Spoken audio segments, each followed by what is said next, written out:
Hi friends, I am doctor Yash Kinjay. Welcome back to Baatcheet episode 3। क्या आज की डेट में ब्रांड बनना आसान है? ब्रांड के पैरामीटर्स क्या होते हैं? ब्रांडिंग मतलब क्या?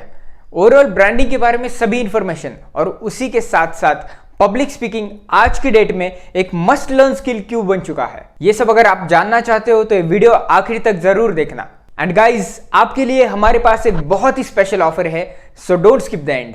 आज के जो हमारे गेस्ट है वो पिछले 12 सालों से ब्रांडिंग इंडस्ट्री में है और उसी के साथ साथ वो एक पब्लिक स्पीकिंग और ब्रांडिंग कोच है। एट द एज ऑफ 21 उन्होंने सत्कार सॉफ्टवेयर सॉल्यूशंस प्राइवेट लिमिटेड इस नाम से खुद की कंपनी स्टार्ट की। आज तक उन्होंने 4500 प्लस वेबसाइट्स और 250 प्लस ब्रांड्स बनाए हैं। उसी के साथ वो एमजे एकेडमी भी रन करते हैं, जहां पर उन्होंने 4000 प्लस स्टूडेंट्स को ट्रेन किया है। वो यूपीएल कंपनी के सर्टिफाइड ट्रेनर है और गूगल के साथ रीसेलर्स ट्रेनिंग में जुड़े हैं। वो एक टेडेक्स स्पीकर भी रह चुके हैं और रिसेंटली उन्होंने 2 बुक्स ऑथर किए हैं। So let's meet Manish Jain. Okay, just a kind reminder, अगर आपको पॉडकास्ट अच्छा लगे तो अपने व्यूज जरूर कमेंट्स में शेयर कर देना। 12 साल हो गए आप इस इंडस्ट्री में हो, ब्रांडिंग इंडस्ट्री में हो, और अभी अभी आपके 2 बुक्स पब्लिश हो गए हैं। सो लाइफ के इस स्टेज पर आकर आपको कैसे लग रहा है? देखिए यश, 12 साल हो गए हैं और मैं ऐसा मानता हूँ कि 12 साल के अंदर ये जो जर्नी मेरी गई है इसमें काफ़ी उतार चढ़ाव आए हैं और अभी तो बहुत कुछ अचीव करना बाकी है। लेकिन पहले मैं हमेशा लोगों को बोलता हूँ कि पहले ज़माना 200 साल में बदलता था, फिर 20 साल में बदलने लगा और अब 2 साल में दुनिया बदल जाती है। तो इन 12 सालों में डिजिटल मार्केटिंग के रिस्पेक्ट में भी अगर बोलो, जो मेरा बिजनेस है, बहुत सारे चेंजेस आए हैं। हमने जो शुरुआत की थी वो वेबसाइट डिज़ाइनिंग से शुरुआत की थी और फिर बाद में search engine optimisation, then social media marketing. और पहले हमें चेंजेस की अगर बात करो तो इस स्टेज पे, पहले स्टेज पे क्या होता था, हमें लोगों को अवेयर करना पड़ता था कि वेबसाइट बनवा लो, वेबसाइट क्या होती है, वो सब चीज़ें एक्सप्लेन करनी पड़ती थी। लेकिन आज लोग ऑलरेडी अवेयर हैं कि उन्हें वेबसाइट की ज़रूरत है, उन्हें मालूम है कि सोशल मीडिया की रिक्वायरमेंट है। तो अब जो है लोग ऑलरेडी अवेयर हैं और कोविड के बाद सिचुएशन और ज़्यादा चेंज होगी। लोगों को पता है कि ऑनलाइन आना बहुत ज़्यादा ज़रूरी है।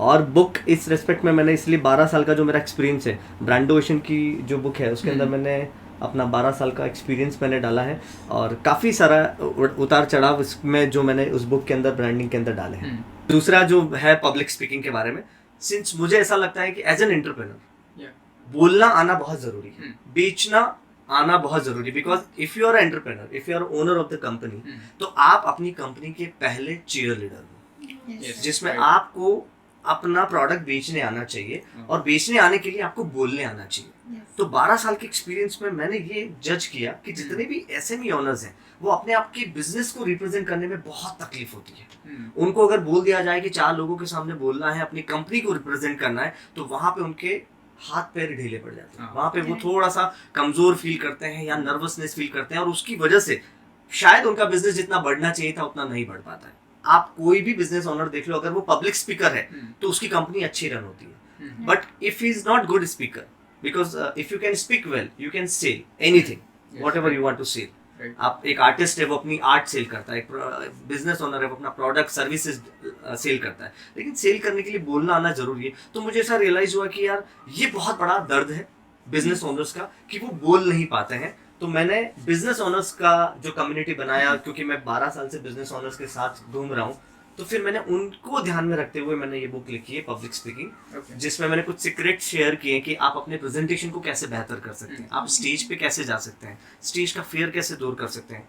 तो ये सारी चीजें, और इस स्टेज पर आते आते जो तुमने अभी बात करी कि इस स्टेज पे आते आते मुझे रियलाइज हुआ कि यार ये प्रॉब्लम है, तो इसके ऊपर मैं बुक लिखता हूँ।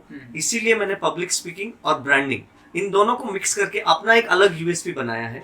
बिकॉज मेरे जो क्लाइंट है उनको मैं बॉडी लैंग्वेज भी सिखाता हूँ, वॉइस मॉड्यूलेशन भी सिखाता हूँ, जो बाकी सोशल मीडिया मार्केटिंग वाली कंपनी नहीं सिखाती। मैं उनको लाइव आना सिखाता हूँ कि फेसबुक लाइव आओ, इंस्टाग्राम लाइव आओ, बिकॉज कैमरे को फेस करना बहुत ज्यादा डिफिकल्ट हो जाता है। हम अमूमन ऐसे तो बात कर लेंगे, आप और मैं ऐसे बात कर लेंगे, बहुत अच्छी बात कर लेंगे, लेकिन जब कैमरा ऑन होगा या स्टेज पे होंगे तो हमारे जो 30% कंटेंट है वो अंदर ही रह जाता है। तो उस चीज को कैसे दूर कर रहे हैं, उसकी ट्रिक्स कैसे हैं, वो मैंने इस बुक के अंदर डाला है और स्पेशली बिजनेस ओनर को बहुत हेल्प करने वाला है। Great sir. सर मुझे पूछना था, आप राजस्थान से बिलोंग करते हैं, तो आपका वहाँ पर बचपन कैसा था और आपने वहाँ पर कौन से स्ट्रगल्स फेस किए थे? ओके, अगर बचपन की बात करो तो एक्चुअली मेरा बचपन बहुत वर्कहॉलिक था।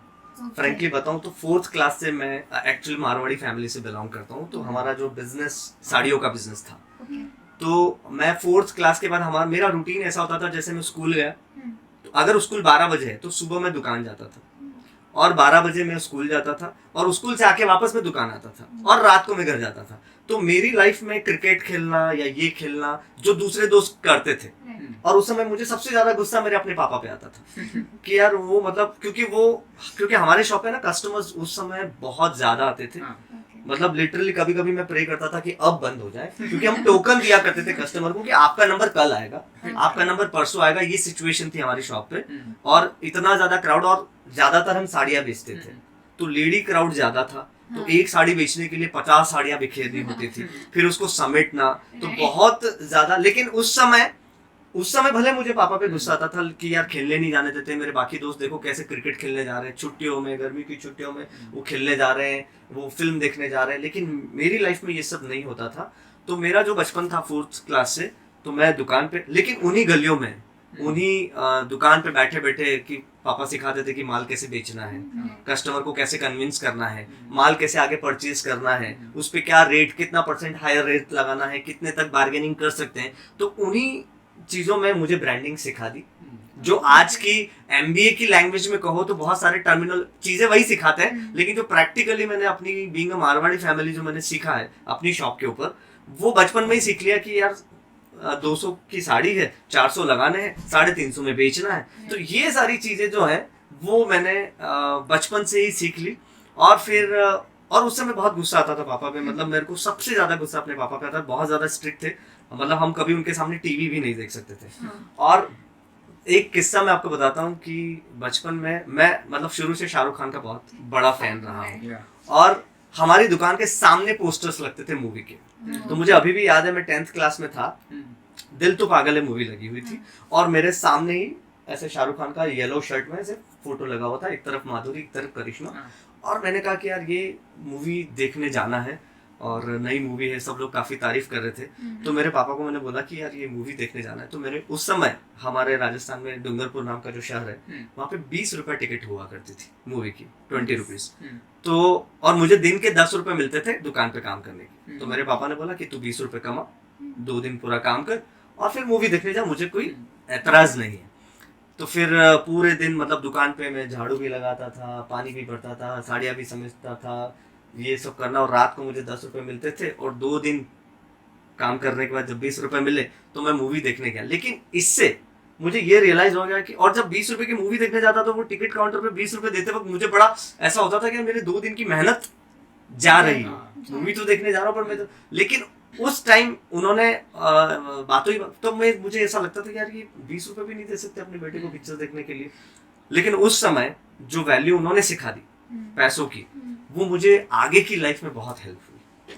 आगे की लाइफ में मुझे इतना ज्यादा मदद हुई। उस समय मैं सोचता था मैं अपने पापा जैसा बिल्कुल ना बनूं, लेकिन आज मुझे ऐसा लगता है कि अच्छा है मैं अपने पापा जैसा, बिकॉज बचपन में हम बेवकूफी में या स्टुपिडिटी में हम कई बार माँ बाप पे गुस्सा कर लेते हैं, लेकिन एंड में उन्हीं की राय हमें लाइफ टाइम याद आती है, और उन्हीं की राय हमें लाइफ टाइम हमें काम आती है, मदद आती है कि यार नहीं, अब आज उन्होंने जब उस समय 20 रुपए ऐसे मूवी दिखाया तो आज मैं कहीं क्लब में या शराब में पैसा नहीं खर्च कर सकता, चाहे मेरे पास कितना भी हो, क्योंकि मुझे वो मोमेंट याद आ जाता है कि यार मैंने कैसे मूवी देखी थी 10th क्लास में कमा के 20 रुपए।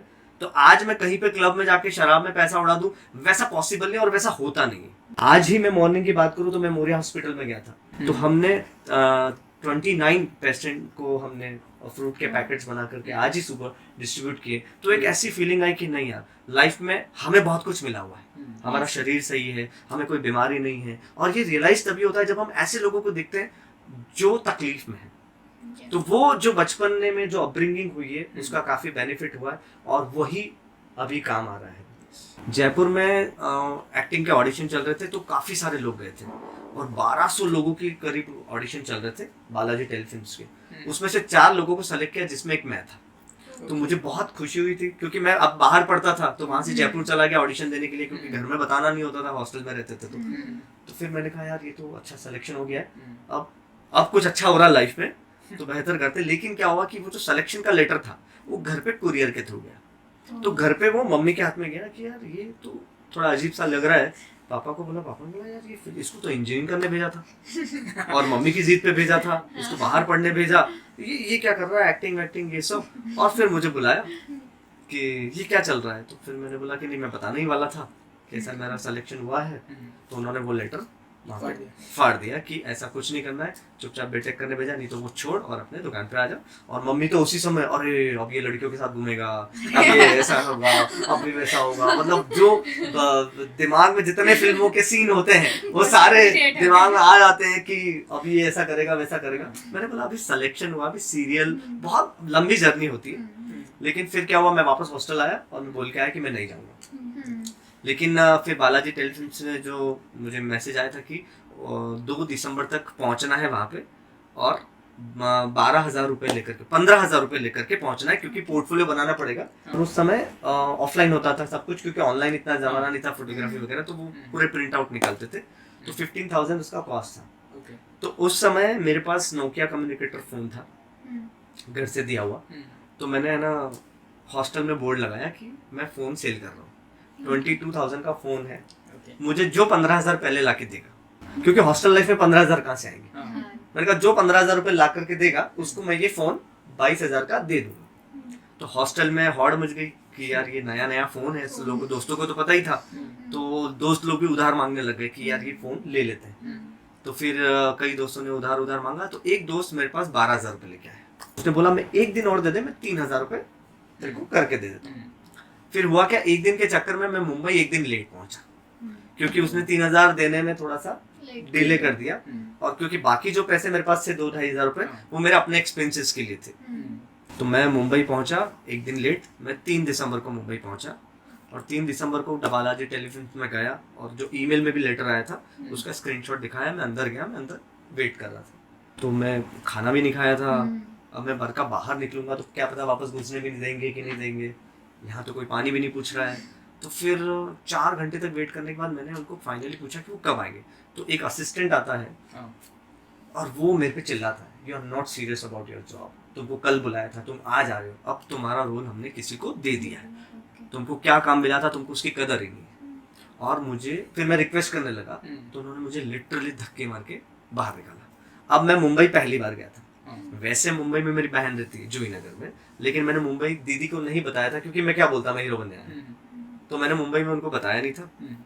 अब धक्के मार के निकाला, बाहर निकल के अब यश, इधर बालाजी टेलीफिल्म्स, सामने यशराज फिल्म्स, आमने सामने है मुंबई में। तो मैं ऐसे खड़ा था बीच में, और मैंने सोचा यार मोबाइल भी गया, राजस्थान से इधर आया और यहाँ तो धक्के मार के निकाल दिया। तो फिर मैंने सोचा कि चलो जाने दो, मूड फ्रेश करते हैं, और मुंबई आए हैं तो शाहरुख खान का घर देख के जाते हैं। तो आए हैं तो इतना तो देख के जाए। तो मैं फिर पूछते धमते मैं स्टेशन पे पहुंचा, और मुझे पता था कि बांद्रा में बैंड स्टैंड पे शाहरुख खान का घर है। एक बांद्रा जाने वाली ट्रेन के अंदर बैठ गया। मैं बैठा बैठा रो रहा था, थोड़ी आंख में आंसू थे क्योंकि धक्के मार के निकाला था। और फिर थोड़ा सा एक्साइटमेंट भी था कि अब शाहरुख खान के घर के बाहर जाने वाले पहली बार, क्योंकि अब तक तो ऑनलाइन ही देखा था, तो अब थोड़ा पहली बार उनका घर विजिट करने जा रहे हैं। लेकिन उस समय ट्रेन में क्या हुआ, एक हादसा हो गया कि मैं एक दादाजी को देख रहा था कि वो उतरना चाह रहे थे एक स्टॉप पे। बांद्रा से पहले कोई स्टॉप था जहाँ पे वो उतरना चाह रहे थे और उतर नहीं पाए भीड़ की वजह से, और वो मुझे नए लग रहे थे, और फिर वो परेशान हो रहे थे, यार उतरना था उतर नहीं पाया। और मैंने ऐसे क्यूरियोसिटी से पूछ लिया कि आपको शायद उतरना था। बोले हाँ मेरे को उतरना था, मेरा बेटा मुझे वहां लेने आया हुआ है, मैं मुंबई में नया हूँ, अब मुझे नहीं पता कि मैं वापस कैसे जाऊंगा, अब ट्रेन तो आगे निकल गई। मैंने बोला आप टेंशन मत लो।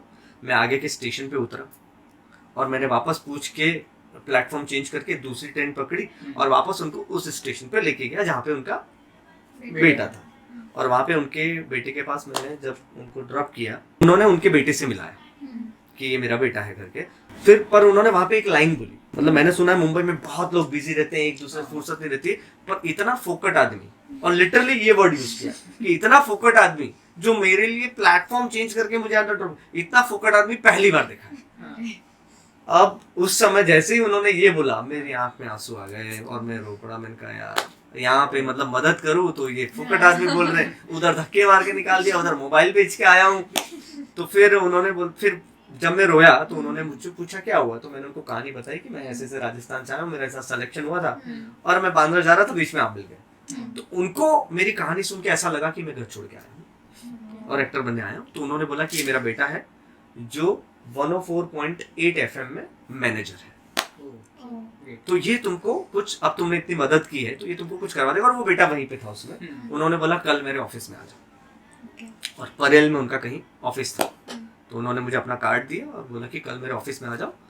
अब मैंने पहली बार आरजे जैसा कोई वर्ड सुना था, क्योंकि जहां से मैं बिलोंग करता था वहां पे विविध भारती के अलावा कोई एफएम चैनल चलता नहीं था। तो उस रात को, अब मेरे पास रहने के लिए कोई जगह थी नहीं, दीदी के वहां मैं जा नहीं सकता था, तो मैं मरीन ड्राइव और फिर बांद्रा गया, शाहरुख खान के घर के सामने बैठा और ऐसे मैंने रात निकाली। और अगले दिन जो सड़क पे रहते ना सुलभ शौचालय, वहां पे मैं तैयार व्यार होकर के, और जो उन्होंने एड्रेस दिया था टाइम से पहले मैं वहां पे पहुंच गया। टाइम से वहां पहुंच गया और मुझे लगा कि पता नहीं 2-4 सवाल पूछेंगे और पता नहीं क्या करने वाले हैं। लेकिन रात को मैंने एफएम सुने तो मुंबई के, कि कैसा होता है, कैसे बात करते हैं, क्योंकि वो एफएम के मैनेजर थे। 104.8 एफएम भी सुन रहा था मैं। तो मैंने, क्योंकि मैं वहां जा रहा हूँ तो अपन अमूमन होता है ना, अपन जाने से पहले थोड़ी तैयारी कर लेते हैं। तो फिर वहां पे मैं गया तो उन्होंने मेरा 2-2.5 घंटे मेरा वॉइस टेस्ट लिया। और वॉइस टेस्ट इस तरह से लिया कि इमेजिन करो कि तुम्हारे सामने बहुत सारे लोग हैं और तुम उनको गेम खिला रहे हो, एंटरटेन करो, ये करो, उनको गेम खिलाओ, उनको ऐसा करो, गाना गा के दिखाओ, ये वॉइस मॉड्यूलेशन दिखाओ। और 2-2.5 घंटे तक उन्होंने मेरी वॉइस के साथ एक्चुअली प्ले किया कि ऐसा करो, ये करो, तुम किसी की दुख भरी कहानी सुन रहे हो, अब तुम इमोशन लेके आओ, वॉइस में इमोशन लेके आओ। वॉइस में इमोशन पहली बार सुना था। तो 2-2.5 घंटे तक उन्होंने लेने के बाद वो मेरा चेहरा ऐसे देख रहे थे और देखने के बाद बोला यार तुम बहुत फ्रेश हो। तो मैंने बोला ऑब्वियसली मैं फ्रेशर हूँ, मैंने एफएम के ऑफिस में मैं बैठा हूँ, मेरे लिए तो वही बहुत बड़ी बात है। और उस समय आरजे की ज्यादा मुझे नहीं पता था कितनी वैल्यू होती। तो उन्होंने बोला ठीक है हम तुमको रख लेते हैं, because you are very nice person, genuine person, तुमने कल मेरे पिताजी की मदद की, लेकिन हम तुमको सैलरी नहीं देंगे। और रात को कम लोग सुनते हैं एफएम, तो जो फ्रेशर लोग होते हैं उनको रात को बिठाया जाता है। तो 1 से 4 उन्होंने मुझे टाइम दिया और उन्होंने बोला कि तुम्हारे साथ एक श्वेता जो एक्सपीरियंस लड़की है वो बैठेगी, वो तुम्हें एफएम का जो पूरा ऑडियो मिक्सर होता है ना वो ऑपरेट करना सिखाएगी। तो मैंने बोला ठीक है 1 से 4, मैंने कहा ठीक है सैलरी मत देना, मेरा रहने का जुगाड़ हो सकता है क्या, ठीक है आप सैलरी मत देना, बाकी मैं मैनेज कर लूंगा। तो उन्होंने देखा मेरे सामने और बोला कि काम करो, तुम 1 से 4 तो एफएम पे बैठने वाले हो, तो तुम 2 घंटे सो जाना यहीं पे, और 7 बजे जब तक स्टाफ आता है तब तक तुम निकल जाना, ठीक है, और कैंटीन में तुमको 1 गिलास दूध की व्यवस्था मैं करवा लूंगा। तो मैंने बोला ठीक है डन। अब 1 से 4 मैं एफएम पे बैठता था। अब मैं वहां पे इंजीनियरिंग मेरी पूरी नहीं हुई है, वहां छुट्टियों में आया हूँ। तो दादाजी गलत समझ गए कि मैं घर छोड़ के आया, ठीक है, और मेरी अब जॉब भी लग चुकी है और मैं अब आरजे में बैठा हूँ रात के 1 से 4। अब मेरे साथ एक श्वेता नाम की लड़की है, मैं पहली बार वो हेडफोन लगा के एफएम का कि कैसे ऑपरेट करते हैं, कब गाना बजाना है, कब क्या करना है, और उसने मुझे बहुत अच्छे से ट्रेन किया। वहां पे मैं ना 1 महीना मैंने किया। अब हो क्या गया कि 1 से 4 में वहां बैठता था, 4:15 बजे मैं फ्री होता था, 4:30 बजे मैं सोता था, और 4:30 से लेकर के 6 बजे तक, 6:15 बजे तक मैं सोता था, क्योंकि 1 से 4:15 तो मैं एफएम पे बैठता था, और 4:15 से लेकर के 6:15 बजे तक मैं सोता था, और 6:15 बजे के बाद मैं तैयार व्यार होकर के 7 बजे निकल जाता था। अब 7 बजे मैं जाऊँ कहाँ, तो मैं, मेरे पास जो 15,000 रुपये पड़े थे, मैंने अपनी एक्टिंग की सीडी बनाई और मैं इधर उधर अंधेरी में जितने प्रोडक्शन हाउस है वहां पे सबको ऐसे अपना देता था। मैंने कहा चलो किसी को कोई फिल्म में लेना चाहे, कोई ये लेना चाहे, तो ये करता था। पर 2-2 घंटे सोने के बाद मेरे ना शरीर की हालत थोड़ी सी बिगड़ने लगी, क्योंकि ना रेस्ट नहीं मिल रहा था, और दिन भर मैं बाहर घूमता था तो मेरे पास बैठने के लिए कोई जगह नहीं होती थी। मैं गार्डन में या इधर या पब्लिक जो स्टॉप बस स्टॉप रहते हैं वहां पे जो टेबल्स वगैरह, तो ऐसे सोने का भी मन करता था तो कहीं मुझे प्लेस नहीं मिलता था, और मुंबई में प्लेस का ही कमी, आपको खाना मिल जाएगा सस्ता। 1 से 4 क्या होता था कि हमें ना लोगों के दुख सुनने पड़ते थे, क्योंकि रात को वो लोग जगते हैं जिनकी लाइफ में प्रॉब्लम होती है। तो रात को कई बार लोग है ना, अरे मेरी गर्लफ्रेंड ने छोड़ दिया, अब मैं क्या करूं। अब यहाँ मेरी लाइफ में पत्थर पड़े हुए और यहाँ मैं लोगों की किस्से सुन रहा हूँ, और वहां पे अब मेरा काम क्या था, उसकी जैसी कहानी है, उसके रिलेटेड गाना बजाना है, उसको थोड़ा सा मोटिवेट करके कि life is all about moving, अभी कोई बात नहीं, आप अपने आप को आगे बढ़ाओ, ये करो वो करो। अब वो मोटिवेट करते करते मैं खुद ही मोटिवेट हो रहा था। मैंने कहा यार ये तो मेरे लिए भी है, वो मैं एज ए जॉब कर रहा था। I was not at all motivational speaker. मुझे खुद को 1-2 दिन तो बहुत बोरिंग लगा कि यार मैं क्या मोटिवेट कर रहा हूँ, यहाँ खुद की पैंट बजी हुई है। और फिर मैं लोगों को मोटिवेट कर रहा था। और फिर क्या हुआ कि इसी सीढ़ी देने में एक कंपनी मिली जिन्होंने मुझे बोला कि अभी एक शूट है चॉकलेट का और इमीडिएट है, और जो आर्टिस्ट आने वाला था वो आया नहीं है, तो तुम फटाफट जाओ अंधेरी में ये जगह पे, ये शूट है, लेकिन 7,000 रुपए तुमको यहाँ पे देने पड़ेंगे। मैं खुश हो गया यार, मैंने कहा चॉकलेट की एड मिल रही है और अंधेरी का उसने लोकेशन दिया है, तो मैं फटाफट मैंने 15,000 रुपए जो थे उसमें से 7,000 मैंने उसको दी। अब मैं वहां पे अंधेरी में जाता हूँ, कोई शूट ही नहीं हो रहा है। इतना बेवकूफ बनाया कि वहां पे कोई शूट नहीं हो रहा है, कोई चॉकलेट का शूट नहीं है, और वहां पे उसने मुझे 7,000 रुपए ले लेते। और अच्छा, उस समय मुझे ये नहीं समझ में आता था कि मैं रिसिप्ट लूं, ये लूं, बिकॉज एक्साइटमेंट थे और बच्चे थे, तो इतना नहीं समझ में आया कि इतना लीगैलिटीज भाई रिसिप्ट दे दो। मैं वापस उसके वहां गया तो जिसने मुझसे 7,000 रुपए लिए वो नहीं मिला, दूसरे मिले, वो बोले कि नहीं हम आप आए नहीं हमारे पास, पैसे ही नहीं। मैंने कहा आपके यहाँ सीसीटीवी लगा हुआ है, आप फुटेज देख लो, मैं आया था। तो कोई माना नहीं, वहां से भी मेरे को धक्के मार के निकाल दिया। मतलब जो 15,000 थे उसमें भी 7,000 चले गए, फिर कुछ सीढ़ी बनवाई थी 4-5 हजार उसमें चले गए। अब मेरे पास बचे हैं 1,000-1,500 रुपए, अब मैं कैसे सर्वाइव करूंगा। और उसी दिन रात को FM पे एक दुख भरी कहानी आई, जिसके मॉम डैड चल बसे थे, और ऐसे दुख भरी कहानी आती थी, और मैं खुद ही बड़ा दुखी था कि यार मुझको आज किसी ने लूट भी लिया, कि 7,000 रुपए ले लिया। और मैं FM पे बैठा था, मैंने उसकी कहानी सुनी, तो मुझे ना लोगों के दुख सुन के ये पता चला कि यार मेरा दुख कम है। मतलब वरना मैं शायद वहीं पे टूट जाता, लेकिन जब मैं लोगों के दुख, क्योंकि मेरा जॉब ही लोगों के दुख सुनना हो गया था, तो वो उनके लिए जो सॉन्ग प्ले कर रहा हूँ मैं खुद भी एंजॉय कर रहा हूँ। और फिर मैं उनको बता रहा हूँ कि यार चलो आप मूव ऑन करो। बोले कि मेरा सारा, अब मैं 8th क्लास में पढ़ता हूँ, 10th क्लास में पढ़ता हूँ, मेरे मॉम डैड की आज एक्सीडेंट में डेथ हो गई। तो और इस तरह के कॉल आते थे, मतलब मेरे उसका दोस्त था जिसने कॉल किया था कि मेरे दोस्त के साथ ऐसा हुआ है, आप उसके लिए सॉन्ग डेडिकेट करो। तो समथिंग लाइक इस तरह की जब स्टोरी आने लगी, तो मैंने बोला कि यार इनके साथ तो कितनी बड़ी प्रॉब्लम है, मेरे तो घर पे वेल टू डू है, अभी मतलब कोई मुझे भूखा तो रखेगा नहीं, ये तो मैं यहाँ पे तो अपनी इच्छा से आया हूँ। तो 1 महीना फिर मेरे पास है ना पैसे बिल्कुल खत्म हो गए, विद इन 1 और 2 डेज के अंदर बिल्कुल पैसे खत्म हो गए। मतलब इतने भी नहीं थे कि मैं बस में भी बैठ सकूं। तो फिर मैंने सोचा, और वैसे भी मेरी छुट्टियां खत्म हो रही थी और 1 महीना मुझे हो चुका था, और इस 1 महीने में मेरी जर्नी ये थी 1 से 4 FM, 4 से 6 सोना, और फिर पूरे मुंबई के चक्कर, शाम को शाहरुख खान के बंगले पे जाके बैठना और रात तक आने का, और 1 बजे वापस FM पे बैठने का। तो इस तरह से मेरा जर्नी हो गया था। और शाहरुख खान के बंगले पर बाहर बैठ के मैं सोचता रहता था कि यार 2008 था उस समय, कि यार कैसे ये बंदा दिल्ली से आया है और इतना बड़ा बंगला, इतनी जबरदस्त लाइफ जर्नी उसकी। तो मैं सोचता रहता था कि कैसे किया होगा ये सब। फिर 1 महीना पूरा हो गया, फिर मैंने बोला यार मुझे अब छुट्टियां खत्म हो गई है और घर पे पता नहीं कि मैं मुंबई में हूँ। तो मैंने ना, जो मेरे साथ बैठती थी श्वेता, मैंने उसको बोला मेरे को राजस्थान जाना है, तो मेरे पास पैसे नहीं है। तो उसने ना मेरा टिकट करके दिया ट्रेन का, और ये लास्ट फाइनल टिकट जो है वो उस लड़की ने करके दिया कि ये टिकट लो, राजस्थान आया। लेकिन उस 1 महीने में मेरे पास ऑफिस में डायरी पड़ी है, वो मैंने पूरा अपना एक साथ उसी टाइम पे शाहरुख खान के घर के बाहर बैठ के, जब लास्ट दिन जा रहा था मैं, कि मुझे पता है कि अब मैं कल जाने वाला हूँ, तो रात को मैं जब शाहरुख खान के घर के बाहर बैठा हूँ शाम को 6:22 टाइम हो रहा था, और मैंने वो डायरी में लिखा है कि मैंने मुंबई में क्या क्या सीखा है। और वो अभी भी डायरी मेरे पास है। कभी कभी मेरे को लगता है यार कंफर्ट जोन में आ जाता हूँ, आराम करते हैं, रेस्ट करते हैं, वो डायरी उठा के पढ़ लेता हूँ। नहीं यार, कभी कभी मुझे लगता है यार 7 घंटे की नींद होनी चाहिए, और सडनली वो डायरी खोलता हूँ, मैं 2 घंटे सोता था। तो मेरे को मतलब रियलाइज हो जाता है कि मैं क्या था, क्योंकि जब थोड़ा सा आता है इंसान के पास, तो थोड़ा सा कंफर्ट जोन में आ जाता है कि यार आज रेस्ट करते हैं, वो क्लाइंट बुला रहा है, क्यों जाना है, इतना सही तो काम देने वाला है। लेकिन फिर वो, इसलिए मैंने वो डायरी ऑफिस में रखी कि जब भी मेरे को लगता है कि मैं कंफर्ट जोन में आ रहा हूँ, मैं वो डायरी ओपन करता हूँ, और वो मेरी ही राइटिंग में मैंने लिखा हुआ है कि मैंने क्या क्या फील किया है मुंबई में। तो ये सारा एक्सपीरियंस लेकर के मैं जा रहा था। लेकिन वहां पे मैंने सीखा कि पैसे दूसरों के वहां कैसे कमाए जाते हैं, क्योंकि मैं अपनी शॉप पे जो काम करता था तो उसमें अपने पापा पे गुस्सा करता था, ठीक है, लेकिन वो अपना ही काम था, अपनी दुकान थी।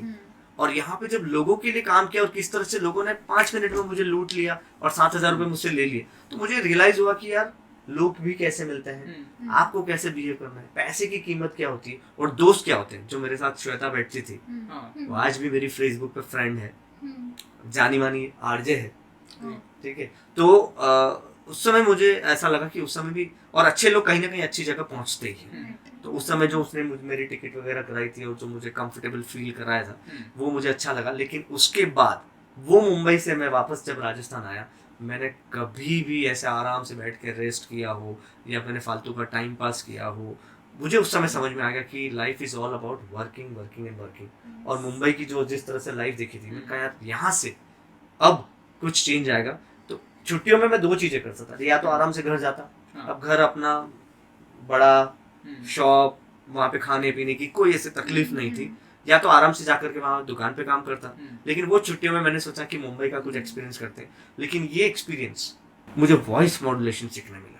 वहाँ पे मुझे सीखने मिला कि वॉइस में उतार चढ़ाव, पॉजेस कहाँ लगाने हैं, because being an RJ voice modulation is very much important. तो इसमें जो मैंने वॉइस मॉड्यूलेशन डाला अपनी पब्लिक स्पीकिंग बुक में, वो मेरा वॉइस मॉड्यूलेशन का एक्सपीरियंस एज एन आरजे का है।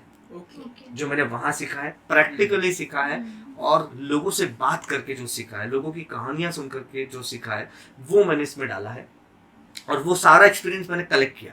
और जब भी हम लाइफ में से, जैसे आज अभी तो आप मेरे पास बैठे हो, बातों से शायद 2-4 चीजें सीख जाओगे, ठीक है। तो ये जो सीखी हुई चीजें ना, ये आपकी एसेट होती है, इसको संभाल कर रखते हैं। मैं भी कभी कभी किसी बिजनेस ओनर के पास बैठा हूँ या किसी बड़े इंसान के पास बैठा हूँ, तो उनकी लाइफ से एक्सपीरियंस है ना, हम लोग इसको ऐसे भी बोल सकते हैं कि चुरा लेते हैं और चुरा के अपने पास रख लेते हैं, ताकि वो आपको ना सहना पड़े और हम उससे आगे बढ़े। बिकॉज आज की डेट में कम उम्र में सक्सेस पाना ज्यादा अच्छा है, बजाय कि आप 50 साल के हो गए और आप सक्सेसफुल हो। अब कम उम्र में सक्सेस कैसे पा सकते हो? जब आप एक्सपीरियंस अपने से ज्यादा बड़े लोगों से एक्सपीरियंस ले करके उनसे सीखो।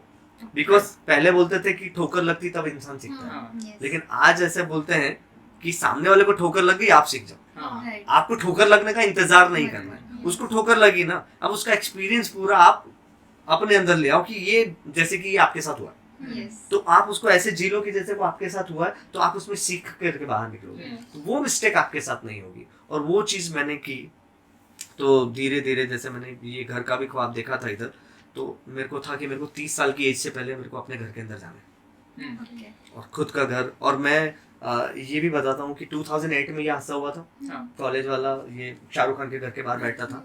2011 जब मैंने अपनी कंपनी स्टार्ट की थी, तो मेरे जो बॉस है, लॉ ऑफ अट्रैक्शन की बात कर रहा हूँ मैं यहाँ पे, कि मैं शाहरुख खान के कब इस घर में जा पाऊंगा, मैं कब कैसे हो पाएगा, ये मैं सोच रहा था। और 2011 में मेरे बॉस ने, मैं जहाँ जॉब कर रहा था, और फिर मैंने इमीडिएट अपनी कंपनी स्टार्ट की थी, तो जो सीनियर डिजाइनर था वो मेरे साथ आ गया था। अब सर को काम आया था 2011 में रावण मूवी आ रही थी, तो सर को, मेरे बॉस को काम आया था रावण मूवी की ऐप, रावण मूवी का जो गेम बन रहा था वो, और उसके पोस्टर डिजाइन का। तो उन्होंने मुझे फोन किया कि मनीष एक मीटिंग आएगा क्या? तो मैंने बोला सर अब तो मैंने जॉब छोड़ दी, लेकिन मैं उनका अच्छा सेल्स पर्सन था, मतलब मुझे बहुत अच्छा मानते थे वो, क्योंकि मेरी सेल्स बहुत अच्छी थी। मैंने बोला अब तो मैंने जॉब छोड़ दी। बोले बताओ मीटिंग कहाँ पे? तो मैंने बोला कहाँ पे? बोले मन्नत में। मैंने बोला यार एक बार तो मेरे दिमाग से, जब मैंने कहा 100%, फिर मैंने 2 मिनट पॉज लेके सोचा कि यार मैं तो बाहर बैठा रखता था। तो मैंने बोला सर अंदर जाने वाले? हाँ अंदर जाने वाले। मैंने कहा पक्का? आप मजाक तो नहीं कर रहे? मैंने कहा मैं आ रहा हूँ। तो फिर हम 2011 मैं मन्नत के अंदर घुस रहा था, और मैं उस जगह को टच किया जहाँ पे मैं बैठा रहता था। आज भी है वो जगह, उनके घर के बाहर जो बैठने का गार्डन टाइप जो बना हुआ है, वहाँ पे एक पत्थर था, वहाँ पे मैं बैठा करता था। और हम मन्नत का बकायदा, हमारे पास वो आया मेरे बॉस के पास, और हम मन्नत के अंदर घुस रहे। मैंने कहा यार मैं इस घर के बाहर बैठा हूँ, मेरे को बिलीव ही नहीं हो रहा था। और अंदर जाने के बाद मैंने देखा यार क्या घर है, क्या शाइन है, क्या उसमें, मतलब 3rd फ्लोर पे हम गए जहाँ पे उनका ऑफिस भी है, मन्नत के अंदर 3rd फ्लोर पे। शाहरुख खान से नहीं मिले तब भी, बदकिस्मत देखो, अंदर घुसने के बाद भी शाहरुख खान नहीं दिखा। उनकी एक बिजनेस मैनेजर थी जिनकी मेरी बॉस के साथ मीटिंग हुई कि क्या रावण की ऐप वगैरह का, और उन्होंने बोला कि आपके 3 एम्प्लॉइज और एक डिजाइनर हमारे ऑफिस में बैठेंगे, जो उनका खार रोड पे रेड चिलीज का ऑफिस है, ठीक है, कोई पेन ड्राइव नहीं ला सकता। 3 महीने के लिए उनको पूरा अपना स्टाफ चाहिए था, लॉकडाउन जैसे। हाँ लॉकडाउन जैसे, कि भाई हमारे पास ही रहेंगे, हम इनको खिलाएंगे पिलाएंगे सब, क्योंकि उनका कॉन्ट्रैक्ट वैसा रहता है, क्योंकि मूवी का कोई भी पार्ट लीक नहीं होना चाहिए। तो मेरे पास जो सीनियर डिजाइनर आ गया था वो, और मेरे बॉस की तरफ से 3 लोग, वो 4 लोग है ना रेड चिलीज में बैठे 3 महीने तक। मैं कोई भी मूवी देख के निकलता हूँ ना, मैं बकवास ऐसा नहीं बोलता, मैं ऐसा जरूर बोल दूंगा मुझे नहीं पसंद है, शायद उनका टारगेट ऑडियंस कुछ और हो। अब जैसे रावण मूवी वो बना रहे थे, तो वो पूरा बच्चों को टारगेट करके बना रहे थे, किड्स को टारगेट। तो कई लोग, और जब वो मूवी के बारे में जब लोग गलत बोलते थे, लिटरली मेरी आंख में भी आंसू थे कि यार, क्योंकि उस मूवी के पीछे की मेहनत हमने देखी थी कि कितने लोग काम कर रहे हैं, कितना पैसा जा रहा है। एक टाइम तो ऐसा था कि जब शूट चल रहा था मुंबई में और ट्रेन टकरा गई थी कैमरे से, तो 5 CR का कैमरा चकनाचूर हो गया था, विद इन 10 मिनट्स नया आया था। तो इतना मेहनत, इतना एफर्ट, इतनी मनी, इतनी एनर्जी और इतने सब लोगों का ग्रुप एक साथ काम करता है, तब एक फिल्म बनती है। तो उस समय मुझे समझ में आया था कि यार ये फिल्म कैसे बनती है और किसी के एफर्ट को किस तरह से किया जाता है। तो वहां पे मुझे समझ में आया। अब फिर वो एक्सपीरियंस मैंने चुरा लिया कि यार ये कितनी मेहनत करते हैं। मतलब हम लोग बोलते हैं हमें 8 घंटे की नींद चाहिए, ये तो 3 महीने से 2 घंटे सो रहे हैं। ठीक है, मैं 1 महीने 2 घंटे सोया था तो मेरी हालत खराब हो गई थी। हाँ, ये अलग बात है कि उनके पीछे डॉक्टर्स, उनके पीछे असिस्टेंट्स, ये सारा एक सपोर्ट सिस्टम होता है। वो असिस्टेंट चेंज होते रहते हैं लेकिन बंदा काम करने वाला वही रहता है। तो इस तरीके से पूरा बचपन निकला। और 2011 में फिर मेरा, तो वहां से मुझे एक स्टार्ट मिला। तो जो पोस्टर्स वगैरह वो मेरे एम्प्लॉय ने बनाए थे रावण मूवी के, और वहां से मेरा एक अच्छा स्टार्ट हो गया। And 2011 to till date company को 12 साल हो गए हैं। लेकिन वो जो मैंने सीखा पहले से, वो मुझे आगे बहुत काम आया, मेरी कंपनी रन करने के लिए मुझे बहुत काम आया। तो this is how my childhood. तो मैंने कभी खेला नहीं दोस्तों के साथ, गर्लफ्रेंड होगी, कुछ नहीं आया, ये लाइफ में फेज ही नहीं आया। काम, स्कूल दुकान, फिर आरजे बन गया। तो वहां से वॉइस मॉड्यूलेशन, तो वहां से पता चला कि पब्लिक स्पीकिंग भी कोई चीज होती है। तो वहां से एक शुरुआत हो गई कि पब्लिक में बात करना। क्योंकि जब आरजे बना था, फिर वापस जब कॉलेज में आया था तो लीडर बनता था। फिर मैं गेम खिलाना है, मैं बोलता था मैं खिलाऊंगा। वहां पे दोस्त लोग भी आश्चर्य कर रहे हैं, यार ये तो बहुत जबरदस्त इंटर्नशिप करके आया है। ऐसा, और मेरा पूरा वॉइस टोन चेंज हो गया था। फिर वहां से एक मुझे पिकअप मिल गया था, और फिर समहाउ ये सारी चीजें कंपनी के अंदर काम आई। सर, मैं आपसे एक और क्वेश्चन पूछना चाहती हूँ कि हर एक स्टूडेंट्स का और हर एक कॉलेज स्टूडेंट्स का एक एक्सपीरियंस रहता है कि मुझे मेरी कॉलेज लाइफ एंजॉय करनी है। तो आपका ये रिग्रेट है कि मैंने कॉलेज लाइफ एंजॉय नहीं की, या उससे भी आपने कुछ सीखा कि चलो ये नहीं तो ये तो हो गया? मेरा कोई रिग्रेट नहीं है एक्चुअली। कॉलेज लाइफ उतनी एंजॉय नहीं हुई जितनी होनी चाहिए। बट रिग्रेट नहीं है, बिकॉज जिसने कॉलेज लाइफ में एंजॉय किया वो बाद में एंजॉय नहीं करता। तो बाद में स्ट्रगल करता है। कॉलेज लाइफ में एंजॉय कैसे करोगे? आप क्लास बंक करोगे, लेक्चर बंक करोगे, गर्लफ्रेंड के साथ घूमोगे, एक्सपेंसेस करोगे, घर का पैसा उड़ाओगे, पिताजी का पैसा उड़ाओगे। जिसने ये किया वो आगे जाके अपनी लाइफ में एटीट्यूड तो वही रहेगा ना। डेवलप कॉलेज में ही एटीट्यूड डेवलप होता है, वो बाद में भी ऐसे ही करने वाला है। तो बाद में वो लाइफ टाइम एंजॉय नहीं करने वाला। लेकिन जिसने कॉलेज लाइफ में स्ट्रगल किया, मेहनत की, खुद पे काम किया, खुद की स्किल पे काम किया, वो पैसे बचा करके उसने इस टाइप की कोई स्किल सीखी, पब्लिक स्पीकिंग हो, कम्युनिकेशन हो, इस टाइप की स्किल सीखी, जिसने उस समय काम किया, वो बाद में अपनी लाइफ एंजॉय करता है। तो रिग्रेट किसी बात का नहीं है कि मैंने कॉलेज लाइफ एंजॉय नहीं की या ऐसा किया। बिकॉज रिग्रेट वाला जो होता है ना फीलिंग, वो हमें डिप्रेशन में लेके जाता है। Regret tends to guilty. Regret होगा तो गिल्टी होगी, अरे यार मैंने ऐसे कर दिया, काश फिर पढ़ने मिल जाए, फिर से कॉलेज चले जाऊं, फिर मजा आ जाएगा, काश ऐसे करता हूँ। तो मैं हमेशा पास्ट में रहूंगा। तो इंसान को कभी भी पास्ट में नहीं रहना चाहिए। Thought about future and present, कि आज मेरा बेस्ट है, आगे मैं कैसे करने वाला हूँ, आगे मुझे क्या काम करना है, मुझे आगे कौन सी और बुक लिखनी है, आगे मुझे कौन सा प्रोग्राम करना है, कौन सा इवेंट करना है। When you talk about future, you will get energy. Yes. When you talk about past, you will get depressed, Yes. nervous, anxiety, depression. ये सारे past के हैं। सर मतलब एक हिसाब से ऐसे ही बोल सकते हैं ना कि जिसको आदत लगी काम करने की और काम में ही एंजॉयमेंट ढूंढता रहा, वो आखिर तक काम ही करता रहेगा और उसी से एंजॉयमेंट पाता रहेगा। लेकिन जिसको आदत लगी मतलब बाहर जैसे कहते हैं पब्स जाना या फिर घूमने जाना वगैरह, तो उसको उसी की मतलब उसको खुशी वहां से ही मिलेगी और उसी की आदत लग जाएगी, उसी की आदत लगेगी। और देखो पहले भी ये पहले जमाने में भी लोग बोलते थे कार्य ही पूजा है।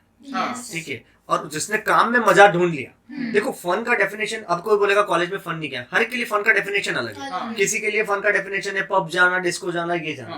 किसी के लिए फन मतलब बुक में डूब गए हैं, वो रात भर बुक पढ़ रहे हैं, सेल्फ डेवलपमेंट है। किसी के लिए वो फन है। तो fun is has no definition, everyone has a different meaning of fun.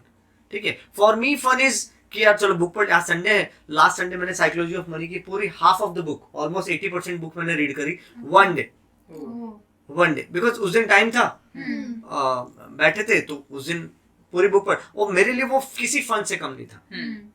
तो हर एक के लिए फन का डेफिनेशन अलग है, लेकिन कई लोग लाते हैं, अरे तूने क्या फन किया, देख हम ये किए, हमने पब गए, हम बाहर गए, हम ये गए, हमने ये किया।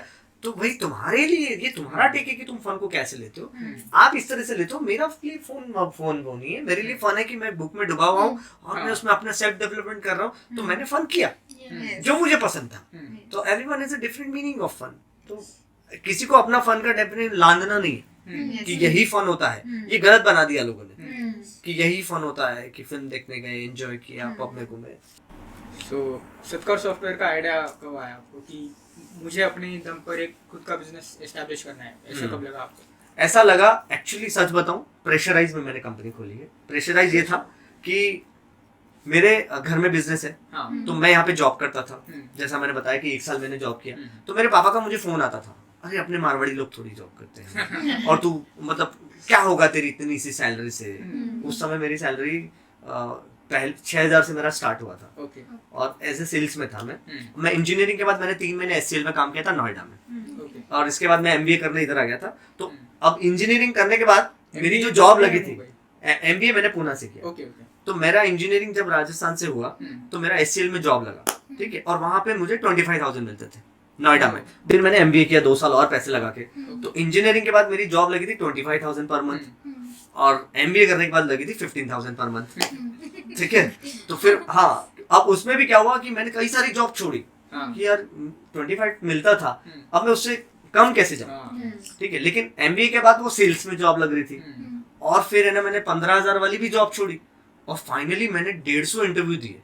मतलब हॉस्टल में मैं फेमस हो गया था कि हर कंपनी के लिए ये इंटरव्यू देने जाता है। पूरे पूना में मैं ब्लेजर पहन के घूमता रहता था, जॉब दे दो, जॉब दे दो, जॉब दे दो। और पहली दूसरी बार बाद में मुझे समझ आया कि अगर आप मारवाड़ी फैमिली से ऐसा बताते हो इंटरव्यू में कहीं, और बिजनेस फैमिली से हो, तो पहले ही आप रिजेक्ट हो चुके होते हो सामने वाले के दिमाग में, कि बिकॉज कोई भी कंपनी ओनर ऐसे को बिजनेस में नहीं, जॉब पे नहीं देना चाहता जो जिसका बिजनेस बैकग्राउंड हो, जिसके घर पे बिजनेस बैकग्राउंड हो, और स्पेशली मारवाड़ी गुजराती हो, तो उनको तो वो नहीं ही रखते हैं, बिकॉज उनके दिमाग में लगता है ये तो आज नहीं तो कल चला जाएगा, ये तो सीखने आया है, ये तो अपने को स्टेप बनाने आया, उनके दिमाग में ऐसा आ जाता है। तो 150 इंटरव्यूज के बाद मैं इतना मतलब बुद्धू हूँ कि यार 150 इंटरव्यूज दे दी, और इसके बाद मैं 6,000 रुपये महीने पे लग गया, जो मेरा पहला जॉब लगा था, क्योंकि मैं 6,000 पे लग गया, और उस समय रिसेशन और ये सब बहुत कुछ चल रहा था। तो उन्होंने बोला 3 महीने तक आपको 6,000 रुपये देंगे, then you will back to 15,000। अब मैंने घर पे बताया कि सैलरी, पापा को तो बता नहीं सकता था कि 6,000 है।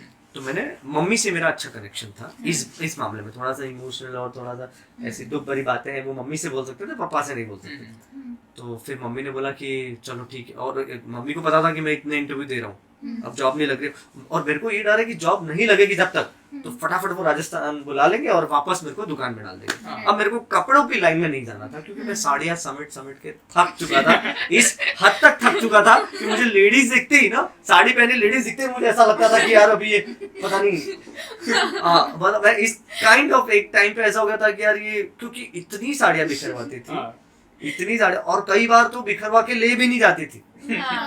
तो हाँ, तो फिर मैं कोई भी ऐसे लेडीज दिखता था, मैंने कहा यार थैंक गॉड मैं यहाँ से बाहर आया, ठीक है। अब मैंने कहा अगर यहाँ पे जॉब नहीं लगी तो वो बुला देंगे, आप पापा को कैसे बताऊं कि 6,000 की जॉब लगी। लेकिन वो एक पेशेंस का ये हो गया ना, आप क्या लर्निंग हो गया। हाँ। और उस समय मुझे रियलाइज हुआ कि 25,000 का एचसीएल छोड़ा, फिर यहाँ पे 15,000 का टिकोना में जॉब लगा था, तो मैंने होशियारी में छोड़ा कि यार मेरे को 25 मिलता है, 50 में क्यों काम करूंगा, ठीक है। And then I am on 6,000 rupees. मतलब ये तो बहुत ही ऐसी हालत हो गई। फिर मम्मी ने बोला कि चल, मैंने दुआ मांगी, तेरी पहली सैलरी एक वो दरगाह में मानते हैं मेरा था, तो वहां दान करेंगे। इसके बाद क्या हो गया कि मेरी ना शादी फटाफट हो गई थी, मतलब मेरी एज 21 होने में 2 महीने बाकी थे, और शादी हो गई थी राजस्थान में फटाफट। और क्योंकि है ना मेरे पापा ने मेरी कुंडली लेकर के पंडित के पास गए थे कि यार ये शॉप पे नहीं आ रहा, उनको टेंशन हो रहा था कि यार ये दुकान पे क्यों नहीं बैठ रहा। अब उन्होंने है ना उस समय 19 लाख में एक शोरूम खरीदा था राजस्थान में कि यहाँ पे ये साड़ियों की दुकान लगाएंगे। तो मैं आया नहीं, तो उन्होंने रेंट पे दिया वो, ठीक है। तो वो परेशान हो गए कि यार ये क्यों नहीं आ रहा कपड़ों के बिजनेस में। तो मेरी कुंडली लेकर के डॉक्टर के, ये पंडित के पास गए, जो बहुत मानते थे एक पंडित को, और उनका हमेशा सही होता था। उन्होंने मेरी कुंडली देखी और बोले कि वो सब तो ठीक है, इसकी 21 साल से पहले शादी कराओ, अगर 21 क्रॉस हो गए तो ये लड़की खुद लाएगा और तुम कुछ नहीं कर पाओगे। तो मेरे पापा बोले कि यार ये आ नहीं रहा है, वो तो छोड़ो, अभी तो ये 21 का क्रॉस हो गया तो लड़की खुद लाएगा। फिर उन्होंने देखा कि यार 21 होने में इसको टाइम कितना बाकी है, अरे ये तो 3-4 महीने में 21 का होने वाला है।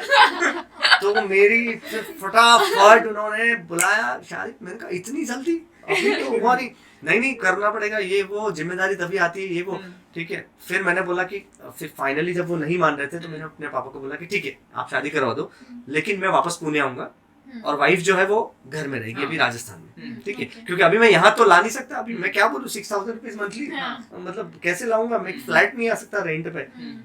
तो फिर उस समय उन्होंने हाँ कर दिया और मेरी शादी मई 2011 में इधर कंपनी खोली, कंपनी स्टार्ट की थी, स्टार्ट का चल रहा था, 2010 में हो गई। इस कंपनी स्टार्ट 2011 में करी थी और उस समय 6,000 की जॉब लगी थी। तो 2010 में मेरी शादी हो गई फटाफट, और फिर शादी हो गई। शादी के बाद सपना घर में रही, मैं वापस पुणे आया। अब सपना मेरी वाइफ का फोन आया कि फोन चाहिए, ठीक है। अच्छा उसको भी नहीं पता है कि 6,000 की जॉब है, क्योंकि मैं ससुराल में क्या बताऊँ कि 6,000 रुपये महीने पे काम करता हूँ, ठीक है। मतलब वो भी एक होता है ना कि यार ठीक है ना, अभी 3 महीने के लिए ना थोड़ा सा इंतजार करो।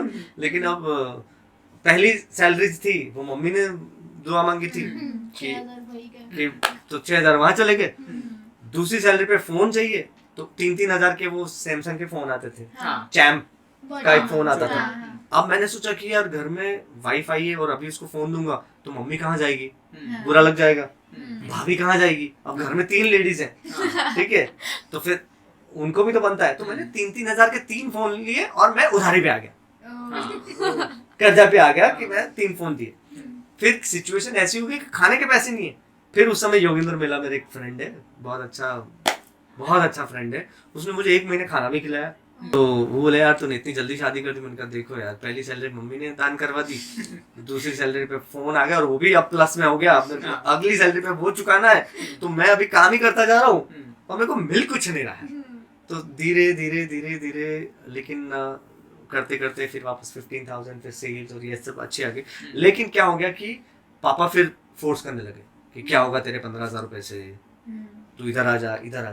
तो बहुत प्रेशराइज करने लगे, अरे अपने जैन थोड़ी ये करते हैं, वो इस तरह से समझाने लगे। अब उन्होंने शादी करवा दी तो वो अब ये प्रेशर डाल देते, देख तेरी वाइफ इधर अकेली है, तो कब तेरी सैलरी बढ़ेगी, तू कब इसको लेके जाएगा, तेरी कुछ जिम्मेदारी एक नहीं। और अब पहले तो एक ही पिताजी का प्रेशर आता था, अब दूसरे पिताजी का भी प्रेशर आने लग गया कि शादी करके तुमने अकेले रखा उसको। मैंने बोला यार ये तो जैसे बहुत बड़ा पाप कर दिया हो। और उस प्रेशर में आके मैंने बोला मुझे अपना कुछ करना है, मुझे कोई ज्यादा पैसे नहीं दे सकता, now I need to start. Then I started. तो मैंने कंपनी जो है प्रेशराइज में ओपन की है कि, और फिर मैंने सोचा कि मेरा रिलेशनशिप अच्छा हो जाता लोगों से, क्योंकि सेल्स मेरी अच्छी थी कंपनी में। मेरा पूरा सेल्स टारगेट और बाकी सारे सेल्स पर्सन का एक तरफ होता था, मेरा एक तरफ होता था।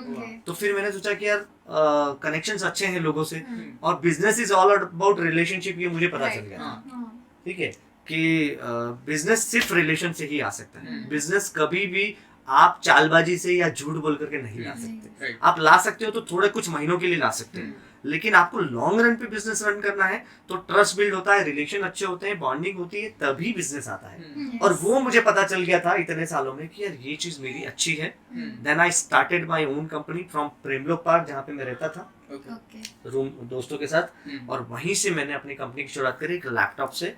और मैंने वहाँ पे, अब मैंने कहा कंपनी का नाम क्या रखूं, तो हमारे दुकान का नाम था सत्कार शोरूम, ठीक है। तो फिर मैंने सोचा कि अभी इतना टाइम तो है नहीं CAVA को कांटेक्ट करें, तो वो सत्कार शोरूम, ये सत्कार इन्फोटेक। देन आई स्टार्टेड सत्कार इन्फोटेक, और मैंने सिर्फ एक बिल बुक वगैरह बना दी, लोगों के पास गया, काम लाया, और काम खुद ही करता था। काम लाता, कोडिंग भी खुद, क्योंकि मैं बीटेक बैकग्राउंड से था तो मुझे कोडिंग भी आती थी, तो खुद ही वेबसाइट बनाता था, खुद ही काम लाता था, खुद ही वेबसाइट बनाता था, और इस तरह से मेरा जर्नी स्टार्ट हुआ। और 1 साल के बाद पापा को पता चला कि मैंने कंपनी स्टार्ट की, बिकॉज 1 साल में मैंने कॉन्ट्रैक्ट अच्छे लिया है वेबसाइट के। लेकिन है ना, मेरी लाइफ खत्म हो गई थी। मैं रात को बैठ के कोडिंग कर रहा हूँ, सुबह क्लाइंट के पास जा रहा हूँ, सब मिसमैच हो रहा था, कुछ कमिटमेंट भी फेल हो रहे थे, कहीं पे रिलेशनशिप भी मेरा बिगड़ रहा था, घर में भी मेरा वाइफ से रिलेशनशिप बिगड़ रहा था with in 1 year of life, क्योंकि मैं ज्यादा फोन पे बात नहीं कर पाता था, क्योंकि आप बिजनेस कर रहे हो, काम कर रहे हो, रात को कोडिंग कर रहे हो, तो आप फोन पे बहुत ज्यादा बात नहीं कर सकते। हाँ हाय हेलो इतना ही, आप ज्यादा तो कुछ नहीं कर सकते थे। तो वहां पे भी उसके भी दिमाग में पता नहीं, बात नहीं करते तो पता नहीं क्या चल रहा है। सबके दिमाग में अलग अलग अपने अपने परसेप्शन आने लगे पापा का। और फिर क्या हुआ, 1 साल हुआ और मैं कुछ टैक्सेशन वगैरह कुछ नहीं किया था मैंने, कोई गवर्नमेंट फाइलिंग कुछ नहीं किया था। और इनकम टैक्स की नोटिस आने लग गई कि ये वो। और उस समय पापा को पता चला। और मैंने कहा अभी इस टाइम पे एक ही इंसान मदद कर सकता है और वो है पिताजी। मैंने फोन करके बोला कि ऐसे ऐसे कंपनी खोली और ऐसे ऐसे नोटिस आई है, अब मैं घबराया हूँ, अभी क्या करना है। वो आए, डांगे चौक में मेरा झोल में ऑफिस चल रहा था। मतलब झोल में मतलब मैं रात को डांस क्लास भी सिखाता था बच्चों को, कि मैं थोड़ा पॉकेट मनी आ जाएगी। और जहाँ डांस क्लास सिखाता था वहीं पे मैंने केबिन बना दिए थे, वहाँ मेरा ऑफिस चलता था। और उस ऑफिस में 8 ट्यूबलाइट चलती थी, पता नहीं लाइट बिल ही नहीं आता था।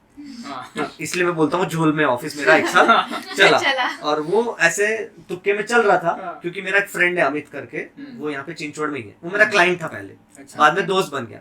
तो वो वहाँ पे डांस क्लास सिखाता था। उसने बोला मेरे को ट्रेनर की जरूरत है। मैंने कहा मैं भी अच्छा कर लेता हूँ, ठीक है, तो बच्चों को ही सिखाना है ना, तो प्रोफेशनल नहीं हूँ लेकिन अभी बन जाऊंगा ना। तो मैंने कहा वो यूट्यूब से तो हम क्या नहीं सीख सकते। तो रात को डांसर, शाम को एक बैच कोडिंग, सेल्स।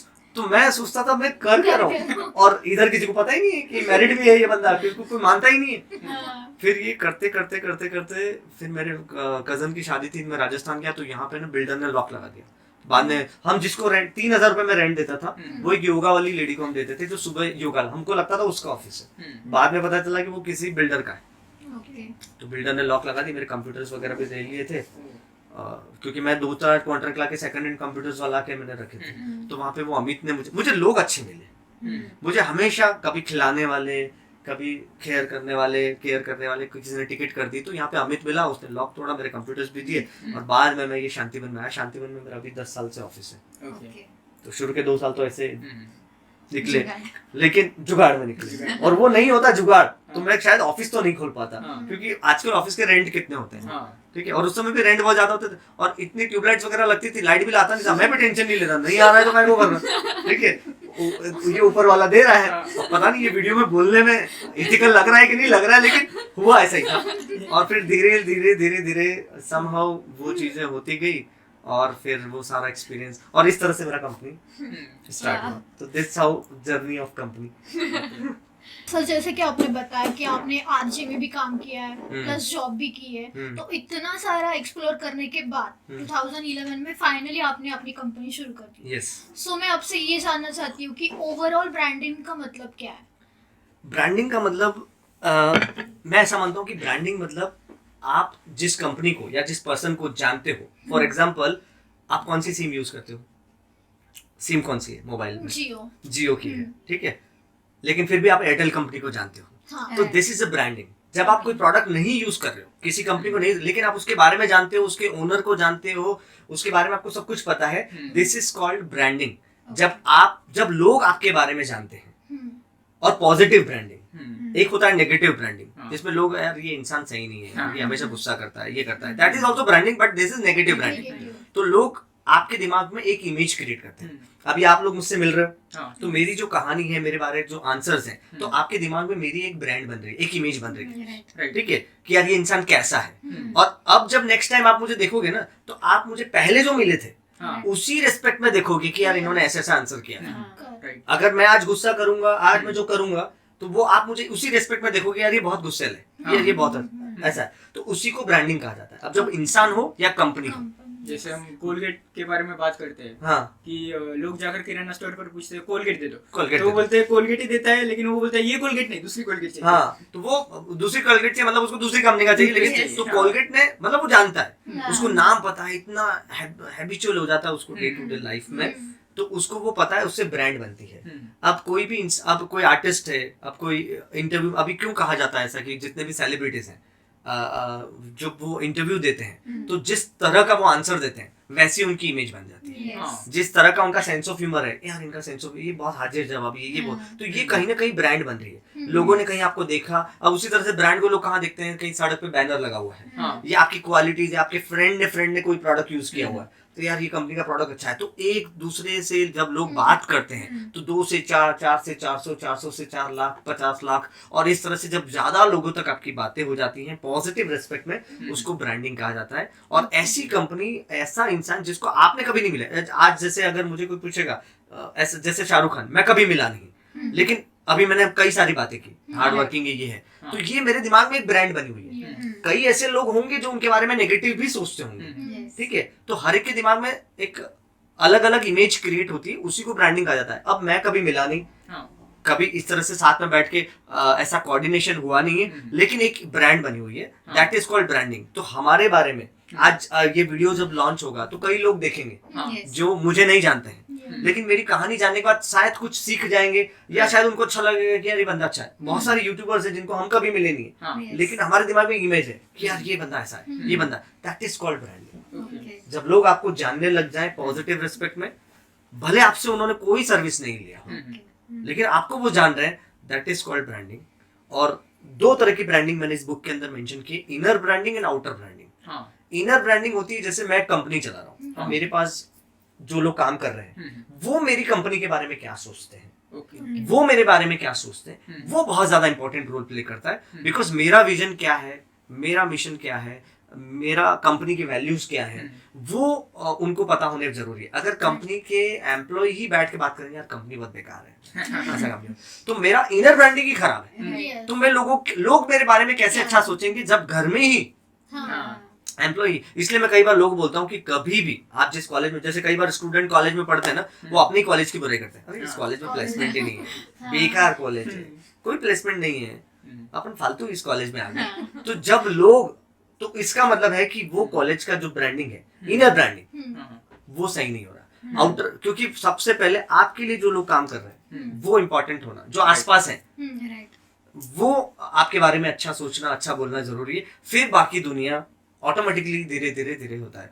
तो ये 2 ब्रांडिंग का कंसेप्ट मैंने इस बुक के अंदर भी बताया, तो this is about branding. Sir, मैं पूछना चाहूंगी कि एक पर्सन या फिर particular company as a brand कब रिकॉग्नाइज किया जा सकता है?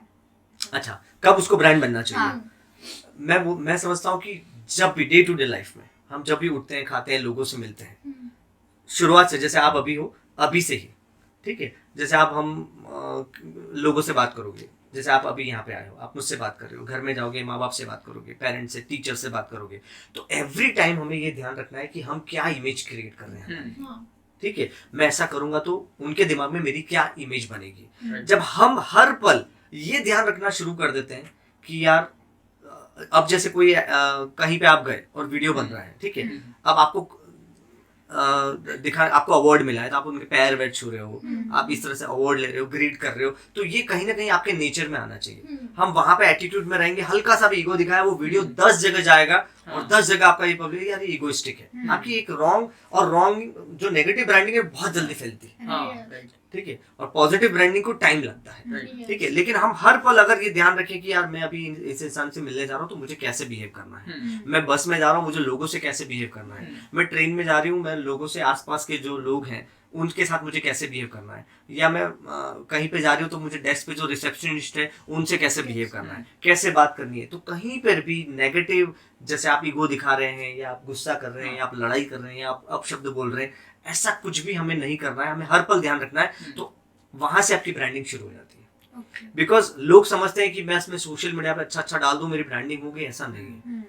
आपको अपने नेचुरल, अपने अंदर वो हैबिट में आपको लाना पड़ेगा, तभी वो धीरे धीरे धीरे धीरे जा करके वो कई लोगों तक फैलेगा और आपकी ब्रांडिंग। तो मैं तो कहता हूँ जहां पे है वहीं से हमारी ब्रांडिंग शुरू हो जाती है। इंडिविजुअल पर्सन, आप अभी हो, अभी से सोच रहे हो कि अभी से मैं अपना ख्याल रखूंगी कि मैं कैसे बोलती हूँ, और अपने आप को जज भी करना चाहिए, मेरा स्पीकिंग कैसा है, मैं कैसे बोल रही हूँ, मैं लोगों से तमीज से बात तो कर रही हूँ। मैं कई बार अपने जो मेरे ऑफिस में लोग काम करते हैं तो मैं पूछता हूँ कि बस मिली क्या, जैसे एक एम्प्लॉय है वो हड़प से आती है तो मैं पूछता हूँ बस मिली क्या, पहुंच गए क्या, ठीक है। अब ये सब चीजें करने से, अब ये मेरे अंदर से आता है, ठीक है, बट कहीं ना कहीं एक इमेज क्रिएट होती है, यार पूछ रहे हैं, ठीक है। कहीं कोई ये हो गया, किसी को जरूरत है, वहां पे आपने सिर्फ ऐसे कंधे पे हाथ रख दिया कि मैं हूँ, ठीक है, तो वहां पे भी यार चलो सपोर्ट है, ठीक है। हमारे माँ बाप क्या करते थे, यही करते थे ना, कुछ नहीं, हम हैं, हाँ, हम हैं करके उन्होंने हमें आगे किया और हम खुद करते चले गए। हाँ, हम खुद क्यों करते चले गए? क्योंकि हम में ये था कि यार वो है, हाँ, कि वो है, कुछ नहीं हुआ तो वो तो है ही है। हाँ, तो हम ऐसे करते करते आगे चले गए। तो उसी तरीके से ब्रांडिंग आपकी डेवलप होती है कि अपने आप से आज जहाँ पे भी हो, कैसा आप बिहेव करते हो लोगों के साथ, अपने आस पड़ोस के साथ, अपने हस्बैंड के साथ, वाइफ के साथ, बच्चों के साथ किस तरह से बात करते हो, ये सारी चीजें आपकी ब्रांडिंग की शुरुआत कराती हैं। ओके। सो ब्रांडिंग इंडस्ट्री की जरूरत क्यों है मार्केट को? बिकॉज क्या होता है कि कभी कभी ये सब वैल्यूज हमें घर से ही आते हैं, तो फिर भी ब्रांडिंग इंडस्ट्री क्यों जरूरत? ब्रांडिंग इंडस्ट्री की जरूरत है if you want to create your own value.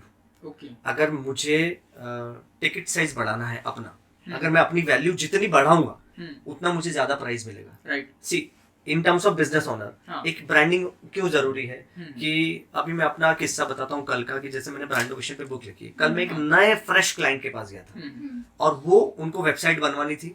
वो 3-4 क्लाइंट से मिले थे, 3-4 कंपनी के साथ मिले थे वेबसाइट बनाने के लिए, और मेरे साथ भी मिले वो, और मुझसे जब बात हुई सब कुछ हुआ और मैंने एंड में अपना बुक उनको गिफ्ट किया। उन्होंने बोला इमीडिएट मेरी वेबसाइट का काम शुरू करो।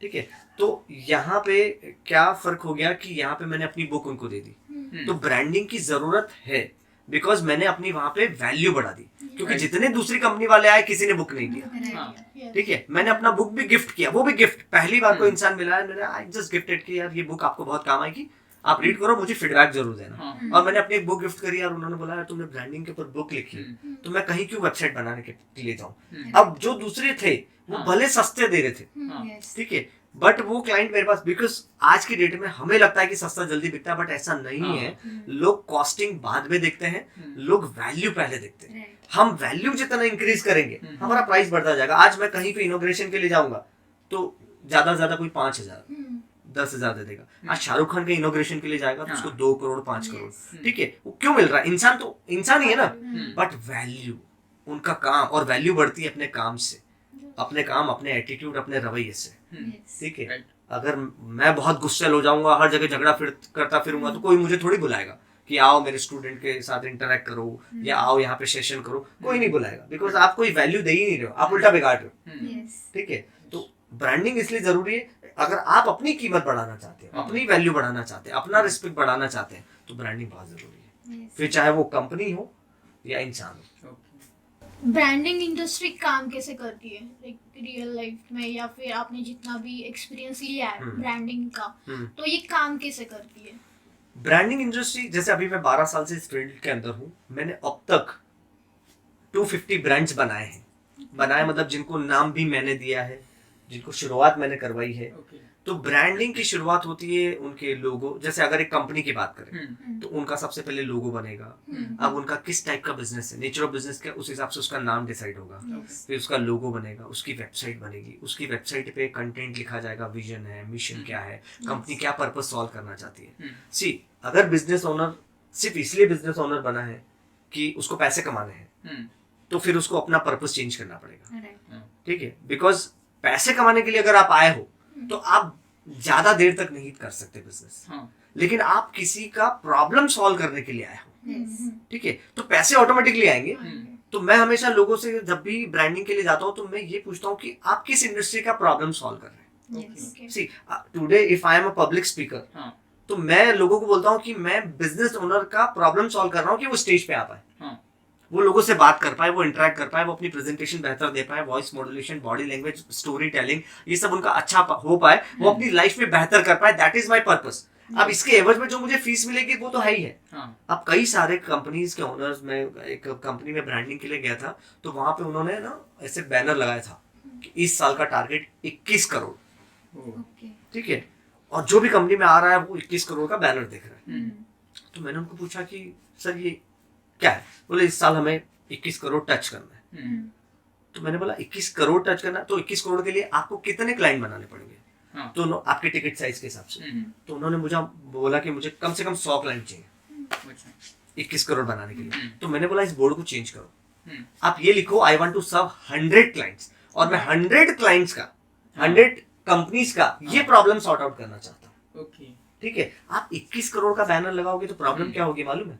अब आपकी कंपनी में कोई वेंडर आ रहा है या एम्प्लॉय आ रहा है, अच्छा 21 करोड़ तो ये कमाएंगे, हमारा क्या फायदा। हाँ ठीक है, because when you show this amount of money तो लोगों के दिमाग में इमेज कैसी बन रही है, ब्रांडिंग हो रही है यहाँ पे, एक बैनर से भी ब्रांडिंग हो रही है। हाँ। अब 21 करोड़ का तो क्या, अच्छा इनको पैसे ही कमाने हैं, हाँ इनको तो पैसे कमाने हैं, तो पैसे अगर 21 करोड़ आ गए तो ये तो कंपनी बंद कर देंगे। हाँ ठीक है, मतलब तो यही हुआ ना, because they want to touch 21 crore. अब वो कैसे भी आए, हाँ ठीक है, जैसे ही उन्होंने बोर्ड चेंज किया मेरे कहने पे, उन्होंने मुझे ब्रांड कंसल्टेंट हायर कर लिया और बोर्ड चेंज किया कि आई वांट टू हेल्प हाँ 100 companies to solve so and so problem Yes. with my services। Yes. ठीक है, और वो 21 करोड़ का हटा दिया और साल के एंड में देखोगे ना 21 करोड़ से ज्यादा उन्होंने अचीव कर लिया, सिर्फ एक बोर्ड का, एक परसेप्शन का। अब वो बोर्ड हर कोई कंपनी में आ रहा है, वो देख रहा है, एम्प्लॉय भी देख रहे हैं, वेंडर भी देख रहा है। अब जो वेंडर आ रहा है जो उनको कुछ माल बेच रहा है वो भी 21 करोड़ का बोर्ड देख करके उनको महंगे में बेच रहे हैं। हाँ Right. हाँ. ठीक है, क्योंकि लोगों के दिमाग में ये क्या, अच्छा ये यही कमाएंगे क्या, हाँ हम भी कमाएंगे। ठीक है, दिमाग में इमेज सबकी वैसी क्रिएट हो रही है। लेकिन जैसे ही आपने चेंज किया कि मैं 100 कंपनी की मदद करना चाहता हूँ हाँ। इस प्रॉब्लम में, तो यार ये हेल्पफुल है, राइट ये मदद करना चाहता है, इनकी नीयत साफ है, हम्म. सिर्फ काम उनको वही करना है। पैसे इसमें भी आ रहे हैं, पैसे उसमें भी आ रहे हैं, लेकिन यहाँ पे आपने पर्पज अपना चेंज कर दिया। Yes. अब आज जितने अमीर लोग हैं, मुकेश अंबानी हो या शाहरुख खान हो या अमिताभ बच्चन हो या किसी भी फील्ड में जो भी है, वो कभी ये नहीं बताते कि मुझे इस साल इतना कमाना है। शाहरुख खान बताएगा मुझे इस साल 4 मूवी लॉन्च करनी है, हम्म. वो ये नहीं बताएगा कि मुझे 2000 करोड़ कमाना है। Right. हाँ. 4 मूवी लॉन्च करनी है जिससे मैं लोगों को एंटरटेन कर पाऊँ, बिकॉज उनका बिजनेस है एंटरटेन करना। Yes. मैं लोगों को खुशी देना चाहता हूँ। हम्म. ठीक है, मुकेश अंबानी ये नहीं बोलेगा कि मुझे इतने करोड़ कमाने, हम्म. मैं लोगों को फ्री इंटरनेट देना चाहता हूँ, हाँ मैं फ्री सिम दे रहा हूँ, हम्म, मैं लोगों की मदद कर रहा हूँ, हाँ प्राइस मैंने कम कर दी। पहले इंटरनेट 1 GB 400 रुपए मिलता था, अभी उसने उसकी वजह से उनकी वजह से चेंज हो गया प्राइस। हाँ. तो वहां पे वो लोगों की मदद करने की बात करते हैं, और जब जहां पे आप लोगों की मदद करने के लिए बात करते हो, people connected to you, Yes. People are loving you कि यार नहीं यार ये मदद, और ऐसों के साथ ही लोग जुड़ते हैं। Okay. तो दिस इज ऑल अबाउट कि ब्रांडिंग शुरुआत होती है आपके ऑफिस के एंट्रेंस से, ब्रांडिंग शुरुआत होती है आपके रवैये से, आपके एटीट्यूड से, आप कैसे बात करते हो, आपकी बातों में भी वो झलकना चाहिए गिविंग एटीट्यूड, हाँ जिसको मैं गिविंग एटीट्यूड बोलता हूँ। कि आज अगर आप भी मेरे पास आए हो तो मेरे दिमाग में ये चल रहा है कि मैं आपको क्या दे सकता हूँ, Okay. शायद मेरी स्टोरी के जरिए मैं आपको कुछ ऐसा हुक दे सकता हूँ जिससे आप अपनी लाइफ में कभी कुछ कहीं फंस जाओगे, हाँ तो ये थॉट तो ये थॉट आएगा कि यार ये बोला था उस बंदे ने और ऐसा हुआ था। तो जैसे मैं वो डायरी खोल के बैठता हूँ, Yes. हाँ हर एक की लाइफ में हुक होता है, राइट हम्म. ठीक है, तो कहीं ना कहीं अगर वो चीज मैंने आपको दे दी तो मेरा यहाँ पर्पस सॉल्व हो जाता है कि आप लोग आ रहे हैं, इतनी मेहनत कर रहे हैं, कैमरा लगा रहे हैं, बिकॉज ऑब्वियसली कुछ तो समथिंग मिलना चाहिए। Right. ठीक है, तो मेरे दिमाग में गिविंग चलता रहता है कि यार इनको क्या मिल सकता है, मुझसे क्या मिल सकता है। हम्म, तो वो अगर एटीट्यूड रहा तो डेफिनेटली वहां से ब्रांडिंग की शुरुआत हो जाती है। यस सो Sir, ब्रांडिंग के लिए आपको मतलब खुद की क्लैरिटी इज इम्पोर्टेंट कि आप क्लियर होने चाहिए कि आप सोसाइटी को क्या देना चाहते हैं। हाँ यस, और पैसा आ ही जाएगा, हाँ पैसा बाय पैसा प्रोडक्ट आएगा। आपके पास आना है, बिकॉज जो काम आप कर रहे हैं people will pay you. Yes but उसकी अब हॉस्पिटल भी जाओगे तो हम डॉक्टर का कितना सम्मान करते हैं, कोविड के टाइम हमने डॉक्टर का कितना सम्मान किया कि डॉक्टर भगवान का रूप होते हैं, फीस तो लेते हैं ना, Yes. बट डॉक्टर फीस लेने से बेहतर है उन्होंने किसी की जान बचाई, हाँ ठीक है, और उसके एवज में मनी जस्ट ट्रांसफॉर्मिंग एक वे है कि आपने काम किया, ये आपका पैसा। हाँ अब पहले जमाने में लोग अनाज के बदले अनाज देते थे, हाँ. ये मेरे पास चावल ज्यादा है, आपके पास गेहूं ज्यादा है, हाँ। आप मेरा ये काम कर लो, मैं आपको चावल देता हूँ, मैं आपको गेहूं लेता हूँ। हाँ। तो ऐसे होता था, और फिर गवर्नमेंट ने एक करेंसी बना दी हम्म। कि चलो एक फॉर्म बना दिया हम्म. कि भाई ये नोट है, ये देना है, हम्म. तो आप काम करोगे आपको मिलेगा, वो हाँ। काम करेगा उनको मिलेगा, हम्म। लेकिन कर तो सब एक दूसरे की मदद रहे, हाँ Right. ठीक है। तो नियत दिमाग में वो होनी चाहिए कि I am serving the people yes hmm. With my services, और उसके एवज में मैं पैसा लेता हूँ, बिकॉज मेरे को भी अपना घर परिवार चलाना है, everyone has a life, everyone has expenses, क्योंकि उसको भी किसी को देना है, हाँ ठीक है। तो ऐसा दिमाग में लेके चले ना तो लोग आपके साथ जुड़ते हैं। इनफैक्ट जब आप सामने वाले को पे करते हो तब आप उसकी कंपनी की वैल्यू बढ़ाते हो हम्म, और वो और अच्छे सर्विसेज प्रोवाइड कर सकता है आपको, राइट। Very correct, 100%। सर आप 12 सालों से ब्रांडिंग इंडस्ट्री में हो, हम्म, बट स्टार्टिंग कोविड के बाद सब डिजिटल वगैरह स्टार्ट हम्म, हुआ है, टेक्नोलॉजी, बट जब स्टार्ट किया था तब में और अभी में ब्रांडिंग इंडस्ट्री में क्या क्या चेंजेस ऐसे आए हैं? बहुत ज्यादा चेंजेस आए हैं। मतलब तब तो हम सोशल मीडिया मार्केटिंग करते ही नहीं थे, क्योंकि हाँ। लोग इतना अवेयर ही नहीं थे नहीं थे, राइट सर। कि सोशल मीडिया मार्केटिंग क्या होता है, क्यों फेसबुक पे पोस्ट डालना जरूरी है, क्यों इंस्टाग्राम पे लाइव आना जरूरी है, सब नहीं चलता था। उस समय लोगों को मुझे बहुत अवेयर करना पड़ता था। वेबसाइट के लिए अवेयर करते थे कि वेबसाइट बनवा लो, ये वेबसाइट क्या होती है, www क्या होता है। People are very confuse. लेकिन कोविड में क्या हुआ कि कई लोगों को रियलाइज हो गया कि हमारा बंद हो गया बिजनेस। हाँ। अगर हम ऑनलाइन होते तो हम ऑनलाइन प्रेजेंटेशन दे सकते थे। तो कोविड में यश जी मेरे पास ऐसे कॉल आए हैं कि 4 दिन में वेबसाइट बनाओ, हम 10,000 ज्यादा देते, हाँ। लेकिन मुझे 4 दिन में चाहिए, मुझे 3 दिन में काम करके चाहिए। क्योंकि जिन लोगों को लगता था, क्योंकि चेंजेस को एक्सेप्ट करना बहुत ज्यादा जरूरी है। जिन लोगों ने एक्सेप्ट नहीं किया ना, वो पीछे रह गए। ठीक है, अब कोविड आया है, सब लोग घर में बैठे हैं, तो बिजनेस तो करना है या कुछ लर्निंग करना है, हाँ। तो अब ऑनलाइन आना है। अब जिन लोगों को कंप्यूटर यूज करना ही नहीं आता था, वो बोलते थे कि यार हमारे क्या काम का, हमें क्या है जूम। लेकिन उन लोगों को भी जूम पे आने लगा। वो अपने बच्चों से सीख रहे हैं, भाई कैसे करते हैं जूम, मीटिंग क्रिएट कर दे, ये कर दे, क्योंकि सब मीटिंग्स ऑनलाइन हो गई थी। और उस समय किसी को ये नहीं पता था कि हम वापस ऑफलाइन कब आएंगे, और आएंगे भी कि नहीं आएंगे। क्योंकि वो 2 महीने, 3 महीने, 6 महीने, फिर साल, फिर 2 साल। और कुछ कंपनियां तो बड़ी बड़ी आईटी कंपनी तो अभी भी वर्क फ्रॉम, और कुछ तो परमानेंटली वर्क फ्रॉम होम हो गई। तो लोगों को ये जब प्रॉब्लम आई, और जब भी प्रॉब्लम आती है ना, तभी हमें समझ में आता है, चैलेंज आता है ना, तब समझ में आता है कि हाँ। बिकॉज अगर मैं आपको एक काम के लिए, अभी रुचिता जी मैं आपको एक काम के लिए 2 दिन दूं, और उसी काम के लिए मैं आपको 4 घंटे दूं, तो आप 4 घंटे में भी वो कर लोगे। क्योंकि जैसे एग्जाम में हम पूरे साल नहीं पढ़ पाते, लेकिन कल फाइनल एग्जाम है, पूरी रात में हम इतने चैप्टर कंप्लीट कर लेते हैं, सुबह हमको लगता है अगर ऐसा मैंने साल भर पढ़ा होता ना, तो पता नहीं कहाँ होता। ठीक है, तो टाइम की एक खासियत होती है कि आप अपने आप को जितना टाइम देते हो ना किसी काम को, उतने टाइम में वो पूरा हो जाता है। तो है ना, अपने माइंड को ना बेवकूफ बनाना पड़ता है कि ये ना 2 ही घंटे का है, काम 4 घंटे का है। आपकी कैपेसिटी बढ़ती जाती है, आप उसको 2 घंटे में फिनिश कर दो। ठीक है, तो वो जब हम करना शुरू करते हैं ना, तो ऑटोमेटिकली हमारी प्रोडक्टिविटी बढ़ती जाती है, हमारी क्रिएटिविटी बढ़ती जाती है, और इस तरीके से हम लोग आगे बढ़ते हैं। अभी इतने 12 सालों में आपने एक बहुत सारे सेटबैक्स देखे होंगे, तो सबसे बड़ा सेटबैक आपने ऐसा कौन सा फेस किया था, और आपने उसे ओवरकम कैसे किया? बहुत सारे सेटबैक्स थे, लेकिन एक सबसे बड़ा सेटबैक बताता हूँ। हाँ।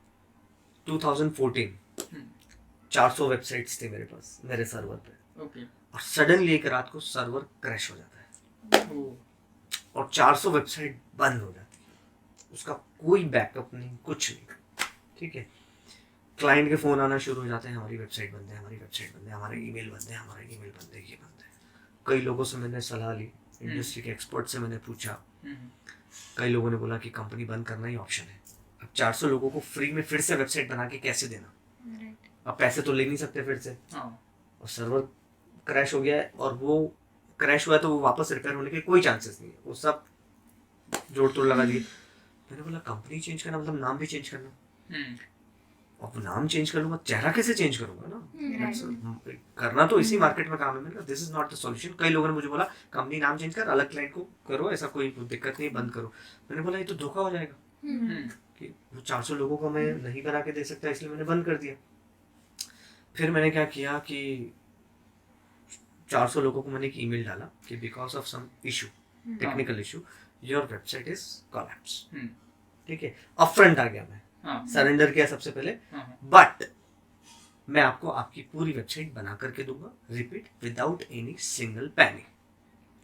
मैंने एक्स्ट्रा एम्प्लॉय हायर किए, और पूरे साल 2014 से लेकर के 2015 तक हमने वो सारा काम किया जो हमारा क्रैश हो गया था। ठीक है, सैलरी पे करी, बट 1 रुपया भी नहीं कमाया। अच्छा। बिकॉज वो पूरा काम फ्री में किया, लेकिन कंप्लीट 1 ईयर लगा मुझे सबको लाइन अप लाने में, सब क्लाइंट्स को लाइन अप लाने में, सबका काम वापस रूटीन पे लाने में। मुझे काफी सारा एक्सपेंसिव लगा, नया सर्वर खरीदा। अब तो मैं 2 सर्वर पे साइट रखता हूँ एज ए बैकअप, क्योंकि वहां पे मुझे समझ आ गया था। और अब हम सिस्टम में भी बैकअप रखते हैं, अलग से हार्ड डिस्क भी रखते हैं। अब हमारे पास ऑफलाइन भी बैकअप है, अब हमारे पास सर्वर पे भी 2 जगह बैकअप है, और उससे महंगे वाला सर्वर है। तो अब हमने भले अपना प्राइस बढ़ा दिया, ठीक है, लेकिन हम 2 सर्वर पे प्राइस करते हैं। क्लाइंट से एक ही सर्वर का प्राइस लेते हैं, एक का मैं जेब से करता हूँ। हमने थोड़ा हमारा लेबर कॉस्ट बढ़ाया, लेकिन मैंने बोला कि यार अब वो रिस्क नहीं, क्योंकि आज की डेट में मेरे पास 4,500 वेबसाइट है, उस समय 400 थी, तो 400 बना दी मैंने। लेकिन आज की डेट में होता है तो 4,500 बनाना वो फिजिबल नहीं। लेकिन उस समय मुझे समझ आ गया था, तो वो एक सेटबैक था जिसमें पूरे साल एज अ बिजनेस ओनर मैं सिर्फ सैलरी पे किए जा रहा हूँ, तो जो पूरा मेरा पुराना सेविंग था वो निकला था। और ऐसे सेम टाइम पे मैंने घर बुक किया था, तो सेटबैक इतना खतरनाक आ गया था, बिकॉज इधर बिल्डर्स का अमाउंट आ रहा था, इधर मेरा सर्वर क्रैश हो गया था, और इनको मैं अपनी तकलीफ नहीं बता सकता था, उनको मैं ये तकलीफ नहीं बता सकता था। तो I was like middle of the ocean कि अब मैं किधर जाऊं, कि कौन सा मुझे किनारा पास पड़ेगा। तो मुझे समझ नहीं आ रहा था, तो मैंने 1 by 1 सारी चीजें, और फिर रेरा वगैरह आ गया था गवर्नमेंट के नाम से, तो बिल्डर का भी 1 साल डिले हुआ था, तो थोड़ा सा मुझे इधर टाइम मिल गया। तो उधर से फिर मैंने वेबसाइट वगैरह बनाना शुरू किया। अब सैलरी देनी है तो मेरे को फटाफट वो मंथ में 1 ईयर, और थोड़ा फ्रीलांसिंग भी करवाया मैंने, लेकिन जितना भी काम करवाया क्लाइंट से मैंने वापस रिपीट चार्ज नहीं किया, एंड उनको सारी 400 वेबसाइट लाइन, और फिर वापस में बैठा कि अब मुझे नई सीरीज से काम करना है। उस 2014 से 15 के बीच में मैंने एक भी नया क्लाइंट नहीं बनाया, तो वो मेरा सबसे बड़ा इतना खतरनाक था कि वहां पे मेरी कंपनी। और उसके बाद 2016 में मैंने क्या सोचा, अब ये फेज निकल गया ना, अब मेरी कंपनी कभी बंद नहीं होगी। तब मुझे रियलाइज हो गया कि तब मुझे अंदर से भी आवाज आई कि यार मनीष है ना, अब तेरी कंपनी बंद नहीं होगी, तूने ये निकाल लिया है, तो फिर छोटे मोटे तो फिर अपन ऐसे निकाल लेंगे, लेकिन वो निकाले, क्योंकि मेरे को ना कंपनी का नाम भी चेंज करना था मुझे, बिकॉज सत्कार इज माई होम वर्ड। मेरे को ऐसा लगता है मैं अभी भी मेरी दुकान वाली फीलिंग है, तो वो आनी चाहिए कि वो क्या, सत्कार में मुझे अपने पापा का फेस दिखता है, क्योंकि वो उधर वही नाम से चलता है, तो मुझे उनका ऐसा लगता है कि सहारा है। तो मैं नाम नहीं चेंज कर रहा। यहाँ पे कई लोगों ने बोला ये तो मराठी नाम है, ये है वो है, तो मैंने बोला हाँ अब जैसा समझो, सत्कार मीन्स रेस्पेक्ट, वही है, और वहां से आया तो वही नाम मैंने यूज किया, और उसी के साथ हम आगे बढ़ रहे हैं। और बीच में मैंने कई सारे नए वेंचर्स भी शुरू किए थे, डेजर्ट खजाना, ऑनलाइन केक डिलीवरी, जो अलग अलग नाम से मैंने शुरू किए थे। कई सारे एक्सपेरिमेंट फेल हुए हैं, बहुत सारे, वो कहानी कभी से और पॉडकास्ट में बताऊंगा, लेकिन वो सारे कई सारे फेल हुए थे, लेकिन इस तरह से सत्कार इस तरह से बना था, और वो सबसे बड़ा सेटबैक था। सर जैसे कि आपने बताया कि 2014, 2015 तो आपका बहुत सारे अप्स एंड डाउन्स हो गए, तो उस टाइम पीरियड में आपने खुद को कैसे मोटिवेट किया कि मतलब अभी मुझे लूज नहीं करना है खुद को, या फिर ज्यादा मोटिवेट भी रखना है, तो कैसे मैनेज किया उस टाइम? उस टाइम पे, उसी टाइम पीरियड में बहुत ज्यादा नेगेटिविटी आ जाती है। आपको लगता है कि आप कभी नेगेटिव नहीं हो सकते, लेकिन जैसी प्रॉब्लम आती है ना, ऐसा कोई इंसान नहीं है दुनिया में जो डीमोटिवेटेड नहीं होता हो, ठीक है, क्योंकि कितना ही बड़ा मोटिवेटर स्पीकर रहने दो, लेकिन उसको लगता ही है कि यार कुछ अच्छा नहीं हो रहा लाइफ में। वो मोमेंट मेरे लाइफ में भी आया था, और उस समय मुझे ऐसा लगा कि उस समय ना मैंने एक सेशन, हमारे एक मेंटर आ गए स्नेह देसाई, उन्होंने चेंज योर लाइफ किया, तो वहाँ मेरी लाइफ थोड़ी और बदली।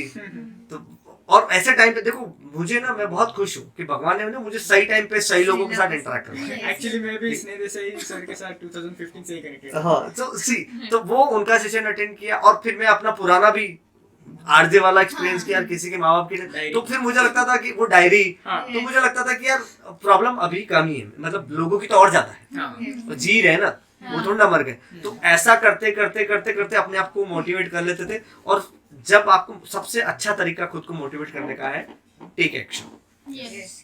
प्रॉब्लम कितनी भी बड़ी, मतलब आपको 50 किलोमीटर जाना है, आप चलना शुरू करो, बस, और कुछ नहीं। आपको सोचना ही नहीं है कि मैं 1 घंटे में कितने किलोमीटर पहुंचूंगा, मैं 50 किलोमीटर कितने घंटे में पहुंचूंगा, कोई कैलकुलेशन मत करो, स्टार्ट विदाउट एक्सपेक्टेशन, बस चलना शुरू करो, कभी ना कभी तो 50 किलोमीटर पूरा हो जाएगा। मैंने कहा ना, मैं मिडिल ऑफ द ओशियन, इधर घर भी बुक कर लिया है, इधर ये भी कर लिया है, और इधर भी पैसे देने, इधर तो पैसे आ ही नहीं रहे, अब चांस ही नहीं है, इधर तो कंपनी का नाम खतरे में अभी, वो चलेगा। और ये सारी टेक्निकल चीजें मेरे घर पे नहीं समझते, बिकॉज ये क्या, उनको क्या सर्वर वगैरह, क्लाउड वगैरह, ये सब चीजें उधर नहीं समझ में आएगी, उधर साड़ियां समझ में आती है, ठीक है। तो अब वो टैक्सेशन के टाइम तो पिताजी की मदद ले ली, अब इसमें तो मैं पिताजी की मदद भी नहीं ले सकता, बिकॉज ये सर्वर क्लाउड तो ये मेरा फील्ड है।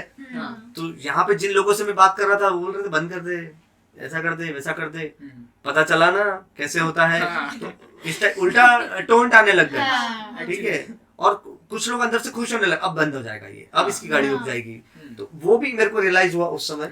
लेकिन जब आप चलना शुरू करते हो ना, चलो 1 बनाई, आज 2 बना दी, 3 बना दी, 4 बना दी, 400 वेबसाइट्स क्लाइंट को, किसी को खुश, किसी का डोमेन बुक, किसी फ्रीलांसर से करवा दिया, किसी को, लेकिन मेरा एक भी क्लाइंट मुझे छोड़ के नहीं गया। This was the achievement. जब मैं वापस 2016 में बैठा था, मैंने कहा तो ये सारे जो हैं चीजें वो आती गई और इस तरह से अपन पार करते गए। तो इसमें भी आपकी अच्छी ब्रांडिंग हो गई। हाँ, तो वो जो मेंटर मिल गए ना, हाँ। कि यार ये मोटिवेट, तो इस तरह से अपने आप को मोटिवेट करते चल गए। हाँ। और एक्शन लेते गए।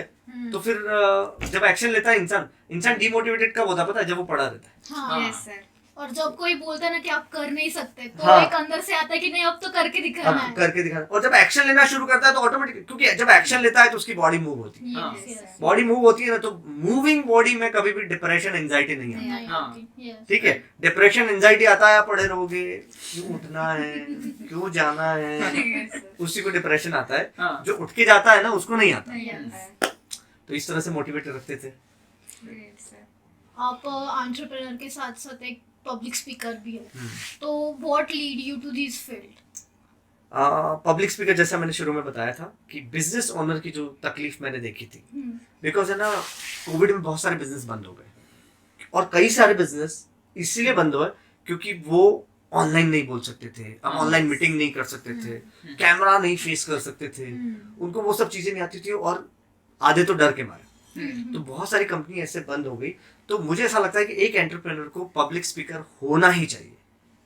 और पब्लिक स्पीकर मीन्स ऐसा नहीं है कि सिर्फ आप स्टेज पे जाके 10,000 लोग सामने बोले। पब्लिक स्पीकिंग, अगर आप 1-to-1 क्लाइंट के सामने बैठे हो, तो वहां पे भी जब उनको कन्विंस कर रहे हो या अपनी प्रोडक्ट के बारे में बता रहे हो, तो वो आप कितना क्लियरली बता पाओगे, वो ज्यादा इंपॉर्टेंट रहता है। जैसे हम बचपन में क्लास में जब पढ़ते थे, स्कूल्स वगैरह में, कॉलेज वगैरह में, तो हमें नहीं लगता था कोई टीचर अच्छे लगते थे, कोई टीचर अच्छे नहीं नहीं लगते थे। लगता है, sir. ठीक है, या फिर एक ही सब्जेक्ट के कई बार 2 टीचर होते थे, तो हम चाहते थे कि वो टीचर पढ़ाए क्योंकि वो अच्छा पढ़ाते हैं। ठीक है, अब हम अच्छा पढ़ाते और बुरा पढ़ाते कैसे डिसाइड करते थे? उनकी स्पीकिंग एबिलिटी से। Yes. ठीक है, अब उस समय हमें ये नहीं पता था इसको स्पीकिंग एबिलिटी बोलते हैं, लेकिन यार ये सब समझाते अच्छा है। अब देखो कंसेप्ट वही है। Concept वही है। अब एक टीचर हो, हाँ। या एक डॉक्टर हो, या एक होम मेकर, गृहिणी हो, क्योंकि गृहिणी को भी अपने बेटे को कन्विंस करना पड़ता है कि एक रोटी खा ले। हाँ। ठीक है, वो बोले, बेटा बोलेगा नहीं नहीं मेरा पेट भर गया है, नहीं नहीं अभी तो तूने एक ही खाई है, हाँ। तो वो भी तो कन्विंस कर रही है किसी को आधी रोटी ज्यादा खिलाने के लिए। हाँ। ठीक है, तो चाहे वो गृहिणी हो, डॉक्टर है तो डॉक्टर के पास पेशेंट आते हैं। अब एक तो डॉक्टर वो होता है जो आएगा सीधा तुमको टच करेगा, ये दवाई ले लो, हाँ। कुछ बता नहीं रहा। एक डॉक्टर, क्या खाया था, कैसे खराब हो गया पेट, ठीक है, तो इस तरीके से बात करते हैं। और आप बातों ही बातों में वो आपको ट्रीटमेंट भी करके दे देते हैं। तो ऐसे जो डॉक्टर्स होते हैं उनके पास लोग ज्यादा जाना पसंद करते हैं, क्योंकि लोगों को लगता है यार इनकी बातों से ही मेरा आधा दर्द तो दूर हो जाता है। Yes. तो वो क्यों हो जाता है? बिकॉज वो अच्छे स्पीकर है। Right. अच्छे स्पीकर का मतलब वो लोगों का हाल पूछते हैं। अब वो हाल पूछने के लिए आपको बोलने की एबिलिटी आपकी आनी चाहिए। तो चाहे आप डॉक्टर हो, एंटरप्रेन्योर हो, स्टूडेंट होगा तो उसको टीचर को कन्विंस करना है, प्रोजेक्ट एक्सप्लेनेशन करना है, क्लास में प्रेजेंटेशन देना है। तो किसी भी फील्ड में हो, public speaking is the biggest required skill जो हर एक को सीखना चाहिए, चाहे वो किसी भी फील्ड में हो। तो as an entrepreneur public speaking को मैंने वैसे ही कनेक्ट किया है कि एंटरप्रेन्योर हो तो आपको अपना प्रोडक्ट बेचना ही, और जब आप बेचोगे तब तो आपकी सेल्स टीम बेचेगी। Yes. और जब आप अच्छे स्पीकर हो तो आप ट्रेन कर पाओगे लोगों को, Right. वरना आप अपने ऑफिस में कैसे ट्रेन कर पाओगे? और कोई भी दूसरा इंसान आपके प्रोडक्ट के बारे में ट्रेन नहीं कर सकता, हाँ। Because you decided to create your company, you develop that product, you can indeed train first. आप ऐसे ट्रेनर क्रिएट कर सकते हो, बट पहले आपको उनको ट्रेन करना पड़ेगा। Yes. बट इसलिए मैं बोलता हूँ कि ओनर जो होता है ना, वो कंपनी का पहला चीयर लीडर होता है। हाँ। वो ट्रेन करेगा, फिर ट्रेनर रेडी होंगे, फिर वो आगे ट्रेन करेंगे। Yes. तो पहले अपने प्रोडक्ट का अपने को एक्सप्लेन करना आना चाहिए। इसलिए पब्लिक स्पीकिंग एंटरप्रेन्योर के साथ ऐसे कनेक्ट होती है। तो public speaking is not limited only to the stage. Yes. बल्कि 1-to-1 1-to-1 हो गया, घर में पेरेंट्स से बात कर रहे हैं, आप हाँ। वाइफ से बात कर रहे हैं, वाइफ हस्बैंड से बात कर रही है, तो ये सारा पब्लिक स्पीकिंग ही है। Yes. It's all about 1-to-1 है। ऐसा नहीं कि सिर्फ स्टेज पे गए 1000 लोग सामने बैठे वही पब्लिक स्पीकिंग, ऐसा नहीं है। पब्लिक स्पीकिंग मतलब अपनी बात को सामने वाले तक प्रॉपर इमोशन के साथ, प्रॉपर वॉइस मॉड्यूलेशन के साथ, प्रॉपर बॉडी लैंग्वेज के साथ अपनी बात को कन्वे करना, जिससे सामने वाले को समझ में आ जाए। बिकॉज आज अगर आप अच्छे स्पीकर नहीं हो हाँ। तो आप अपनी गर्लफ्रेंड या वाइफ से भी बात करोगे ना, हाँ। तो फिर वो क्या बोलेगी, यार आप कंफ्यूज बहुत करते हो, ठीक है, और मिसअंडरस्टैंडिंग हो जाती है, तुम तो ऐसा बोल रहे थे, नहीं, फिर आप बोलेंगे नहीं, मेरे कहने का मतलब ये नहीं था। वो ऐसी लाइन हमें इसीलिए बोलनी पड़ती है because you are not good speaker, Yes, sir. ठीक है। अगर आप अच्छे स्पीकर हो तो आपको कभी ऐसी लाइन नहीं बोलनी पड़ेगी, मेरे कहने का मतलब ये नहीं था, तुम समझे नहीं, ठीक है, तो वैसा मोमेंट कभी नहीं आएगा। सो जो बॉयफ्रेंड है हाँ। उसको भी पब्लिक स्पीकिंग करना चाहिए, भले वो कुछ काम नहीं कर रहा है। तो पब्लिक स्पीकिंग की मार्केट में जरूरत इतनी ज्यादा क्यों है? जैसा मैंने बताया कि जो भी फील्ड में हो हम्म, तो हर एक को सीखना चाहिए। अब जरूरत इसलिए क्योंकि ये दुनिया का दूसरा सबसे बड़ा डर है। हाँ, पहला डर है स्काई डाइविंग, Yes. जिससे लोग डरते हैं, हम्म, और दूसरा डर है पब्लिक स्पीकिंग, जिससे लोग ज्यादा डरते हैं। एक सर्वे के अनुसार ये पता चला, जिसको ग्लासोफोबिया कहते हैं, मतलब स्टेज पे जाते ही आपके पैर कांपने लगेंगे, या किसी बड़े इंसान के पास आप जाके बैठे हो तो आप बात ही नहीं कर पा रहे हो, हाँ, you are not feeling comfortable, आप फंबल करोगे, आप Yes, sir. ये सारी चीजें हमारे साथ होती हैं। और ऐसा नहीं है कि किसी को नर्वस, थोड़ी बहुत नर्वसनेस ओके है, हम्म, बिकॉज आप किसी ग्रेट पर्सनैलिटी से मिल रहे हो, आप स्टेज पे जा रहे हो, तो जैसे सबके हम नर्वस है आपके साथ।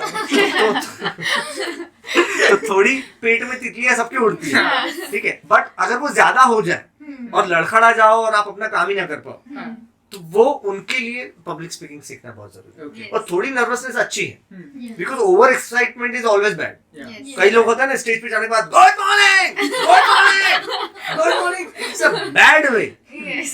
It's a bad way. इतना जोर से गुड मॉर्निंग करके आप शोइंग कि मैं एक्साइटेड, बट अंदर से नर्वस होते हैं, और पूरी प्रेजेंटेशन धा दूं ऐसे करने, तो वो ओवर एक्साइटमेंट भी बेकार है। हाँ, एक पेज में रहने का, हम्म, एक प्रॉपर वॉइस में, अगर आप स्टोरी टेलिंग कर रहे हैं हाँ। और मान लो स्टोरी इमोशनल है, हम्म। तो आपकी वॉइस में बेस ज्यादा आनी चाहिए, Yes. जैसे अभी मेरे वॉइस में आया, हाँ, ठीक है। या आप कभी कुछ कॉमेडी कर रहे हैं तो अलग वॉइस टोन आता है, जिसमें अप एंड डाउन ज्यादा रहता है। जैसे कई बार जॉनी लीवर के आप अगर शो देखोगे कॉमेडी के, तो आई ओ अप एंड डाउन बहुत ज्यादा आते हैं, हाँ, जिससे लोगों को जब वो अप एंड डाउन ज्यादा सुनते हैं वो एक्टिव रहते हैं और उनको हंसी आती है, हाँ, Yes. उसमें ह्यूमर होता है, हम्म, ठीक है। तो अलग अलग एंकरिंग कर रहे हो, होस्ट हो, जैसे आरजे हो, तो नमस्कार, गुड मॉर्निंग दोस्तों, आज मेरे साथ हैं सो एंड सो, इस टाइप का वॉइस टोन आता है। तो उसमें थोड़ा सा अपर हाई टोन आता है, बट एक मेलोडियस होता है, yes, ठीक है। आप अपनी कंपनी की प्रेजेंटेशन कर रहे हो तो जहाँ पे फैक्ट एंड फिगर बता रहे हैं हाँ, कि आज मेरी कंपनी 4500 वेबसाइट बना चुकी है, हाँ। तो 4500 पे मैंने जोड़ दिया, मतलब इसको मैंने एम्फेसाइज किया, क्यों किया, क्योंकि ये मुझे फिगर लोगों को बताना है, right, तो जो चीजें कन्वे करनी है उस पर ज्यादा जोर देना है। हम्म, तो यही सारी चीजें वॉइस मॉड्यूलेशन में आती है कि किस पे ज्यादा जोर देना है, किस पे नहीं देना है। तो हर एक को, और कोई से भी फील्ड में, आप हम्म। कॉमेडियन हो, आप एंकर हो, आप आरजे हो, आप हर फील्ड में, इसलिए इसका डिमांड बहुत ज्यादा है। और अब लोगों को ये समझ में आया है, हम्म, क्योंकि पहले क्या पब्लिक स्पीकिंग सिखाने वाला कोई नहीं था, हाँ, Yes, sir. ठीक है। और इसके मिथ कई सारे थे, हम्म, बॉर्न स्पीकर होता है, ये अपन थोड़ी सीख सकते हैं, ये तो बचपन से पैदा, ये तो पैदाइशी अच्छा बोलता है, हाँ, पैदाइशी कोई अच्छा नहीं होता, हाँ। माँ के पेट से सब एक जैसे निकलते हैं, Yes, sir. ठीक है। जितने भी हम आज एक्सपर्ट स्पीकर देख रहे हैं, वो दुनिया में आने के बाद सीखे सीखे हैं, अपने आप पे उन्होंने काम किया है, मेहनत की, तभी वो बने हैं। हम्म, तो कभी हम बोलते हैं ना पैदाइशी एक्टर है, पैदाइशी स्पीकर है, तो Yes. ऐसा पैदाइशी कुछ नहीं होता, हाँ, Sir. Only babies are born, Yes, sir. Experts are not born. Yes, sir. Sir, मैंने ऐसा सुना है कि मतलब लोग कहते हैं कि पब्लिक स्पीकर बनने के लिए पहले आपको सेलिब्रिटी बनना पड़ता है, तो ऐसे कई सारे उटपटांग मिथ्स है, तो ऐसे कोई आपके पास है क्या शेयर करने के लिए? हाँ, एक मिथ है, बहुत बड़ा है। पहले तो मैं आपका मिथ क्लियर करता हूँ कि पब्लिक स्पीकर बनने के लिए सेलिब्रिटी बनना पड़ता है। पब्लिक स्पीकर बनोगे तो सेलिब्रिटी बनोगे, Celebrity, yes, Yes, sir. yes. ये उल्टा है, हम्म, ठीक है। अब पब्लिक स्पीकिंग आप घर से शुरुआत करोगे, एक आपके घर में फंक्शन होते हैं, शादी वादी के फंक्शन होते हैं, हम्म, संगीत वगैरह होता है, हाँ। वहां पे आपने लोगों के सामने बोला, धीरे धीरे धीरे लोग आपका टैलेंट पहचानने लगते हैं। right, आज मॉर्निंग में मैं मौर्य हॉस्पिटल में, जैसे मैंने बताया, मैं वहां पे था, तो वहां पे मुझे मौका मिला 5 मिनट का स्पीच देने के लिए, हम्म, ऑन द स्पॉट। हाँ, अब ऑन द स्पॉट, अब मेरे सामने सब डॉक्टर्स हैं, तो मैंने उनको स्वतंत्रता सेनानी की बधाई दी, और मैंने बोला कि आप लोग भी स्वतंत्रता सेनानी से कम नहीं हो। हाँ। तो वहां पे 5 मिनट का मैंने स्पीच दिया हिंदी में, तो डॉक्टर्स ने बाद में आके मुझे बहुत अप्रिशिएट किया कि आपकी हिंदी बहुत अच्छी है और आपने बहुत अच्छा बोला, और इतना अच्छा उन लोगों को सब अप्रिशिएट किया, जो नर्सेस थी, जो स्टाफ था, जो वहाँ पे लेबर लोग काम कर रहे हैं, तो उन लोगों को बहुत मजा आया, और आ करके सब लोग मुझे वो बता रहे हैं। हाँ, तो वहां से शुरुआत होती है, छोटे क्राउड से शुरुआत होती है, और धीरे धीरे फिर वही लोग आपको आगे लेके जाएंगे। Right. आपने अगर फैमिली में फंक्शन किया, आपके रिश्तेदार सब आए हुए हैं, अरे यार ये तो मेरा भाई का लड़का है, बहन का लड़का है, बहुत अच्छा बोल रहा है, एक काम करो उसको ले जा करके वो किसी कंपनी में बैठा देंगे, ठीक है, वो लोग आपको बैठा देंगे। मैंने कहा ना, मुझे लोग बहुत अच्छे मिले, आप अच्छे रहो, लोगों के साथ कनेक्ट होते रहो, लोग आपको उठाते जाएंगे कि भाई तू यहाँ पे बैठ, तू यहाँ पे आजा, तू यहाँ पे आजा। मुझे सब लोगों ने किया, मुझे इतने अच्छे लोग मिले महाराष्ट्र में आके, मुझे इतने अच्छे लोग मिले। एवरी मॉर्निंग मेरी शुरुआत ही आई लव पुणे से होती है, बिकॉज मैंने वो सीख लिया है कि आप जहाँ रहते हो, जिस कॉलेज में पढ़ते हो, जिस कंपनी में काम करते हो, कभी उसकी बुराई मत करो। अगर आपने उसकी बुराई कर दी, वो वाइब्रेशंस आपको आते हैं, आप आगे नहीं बढ़ पाओगे। मैं अपने कंप्यूटर को डेली किस करता हूँ, वो खराब नहीं होगा, जरूरत पड़ने पे, नहीं तो कभी कभी कंप्यूटर बंद हो गया, अरे पीपीटी नहीं चल रही, ये नहीं चल रहा, बिकॉज हम उसको ठोकते ही रहते हैं, कभी उसको प्यार किया ही नहीं। और प्यार जब हम करते हैं ना, तो निर्जीव में भी जान आ जाती है, ठीक है। तो मैं सोता भी हूँ ना, तो मैं ट्यूबलाइट, फैन, वॉल, सबको थैंक यू बोलता हूँ कि छत है ना मेरे ऊपर, क्या पता रात को गिर जाए। अच्छा, तो फिर मैं सबको थैंक यू बोल, तो उससे नींद भी अच्छी आती है, ट्राई करना, ठीक है। Every morning whenever you wake up ना, I love my city, I love Pune, I love Pune traffic. और जहां पे भी कोई पुणे की बुराई कर रहा है, कट लेने का, वहां से बहस नहीं करने का, कट लेने का। और अगर आपको वहां बैठना ही पड़ रहा है, नहीं ऐसा नहीं है, ट्रैफिक हर सिटी में होता है, तो वो कई बार। और आप मुंबई में देखो, जो लोग मुंबई की बुराई करते रहते हैं ना, क्राउडेड है, ये है, वो है, वो एक्चुअली छोटे से फ्लैट में स्ट्रगल कर रहे हैं, राइट। और जो लोग है ना, मुंबई ने मेरे सपने पूरे किए, ये किया, जो प्यार कर रहे हैं ना, वो अच्छी पॉश एरिया में, बंगले में सेट हो जाते हैं, बिकॉज वहां पे उनको शहर के वाइब्रेशंस मिलते हैं। जो बच्चे बोलते हैं ना कॉलेज में मेरा कॉलेज खराब है, उनका प्लेसमेंट नहीं होता है। जो बोलते हैं जो है, अपनी माँ को कौन गाली देता है, जो है यही है, बेहतर है, और उनका प्लेसमेंट जल्दी हो जाएगा। तो जो आपके पास है, आप जहाँ काम कर रहे हो, जो आपके माँ बाप है, आपका कॉलेज, आपका शहर, कभी बुराई मत करो। ये गुरु मंत्र है आगे बढ़ने का। यहाँ से कुछ चीज अगर लेके जा रहे हो ना, तो ये लेके जाना कि अपनी चीजें, आई लव इट, जो भी है बेस्ट है मेरे पास, और क्योंकि वही चीजें आपको आगे बढ़ाएंगी। अपने लोग, अपने एम्प्लॉय, अपने सिटी के लोग, मैं हमेशा बोलता हूँ, मतलब मैं कभी भी किसी को, अभी मेरे को मराठी नहीं आती थी, बट अब मेरे को समझ में आने लगी, मैं किसी को मराठी बोलते हुए टोकता ही नहीं। मैं, वो बोलेंगे मराठी बोले चलेगा, मैं 100% चलेगा, यू आर इन महाराष्ट्र, मुझे नहीं आती है, मेरी प्रॉब्लम है, आप बोलो, ठीक है, मैं कोशिश कर रहा हूँ सीखने की, ठीक है, पर मुझे समझ में आती है, बट मैं कभी नहीं बोलता कि नहीं मराठी मत बोलो, because I love Marathi, I love Maharashtra, and that's the reason Maharashtra is giving me back that love. और वो ग्रोथ आपको मिलती है, वो आपको रिटर्न में मिलती है, एज अ रिटर्न गिफ्ट। कहीं बर्थडे में जाते हैं, रिटर्न गिफ्ट मिलता है ना, तो this is the return gift जो आपको शहर से मिलता है, आपके कॉलेज से मिलता है, आपकी कंपनी से मिलता है।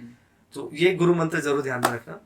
अपने बाल, अपना हेयर स्टाइल, अपना फेस, अरे I am the best, I am the most हैंडसमेस्ट person on this planet, ऐसा भी बोल सकते हो, ठीक है। अपने आप में कहीं और जाके जाओ तो पोम्पस साउंड करेगा, ये बहुत एरोगेंट है, ऐसा वगैरह, लेकिन अपने आप में आपको ऐसे पॉजिटिव अफर्मेशन अपने अंदर चालू रखने चाहिए। सर की भी यही कहते हैं, हाँ, वो भी यही कहते हैं, ऑब्वियसली, तभी तो वो वहां पे है ना। और कई लोग इसको गलत समझ लेते हैं, उसको एरोगेंट समझ लेते हैं, बट वो एरोगेंट नहीं, वो बिलीफ है कि आई एम द बेस्ट। अब बाकी होंगे बेस्ट, बट मैं बेस्ट हूँ, ठीक है, मैं अपने आप में बेस्ट हूँ, मैं अपना काम बेस्ट करता हूँ मेरा, तो वो आपको, वो आपका बॉडी आपको एनर्जी देता है और वो आगे बढ़ाता है। तो एक और ऐसे मतलब मिथ सुना है मैंने कि जब आप पब्लिक स्पीकर बनते हो, तब आपको मतलब ये सोचना चाहिए कि आप कितनी लैंग्वेज पर कमांड है आपकी।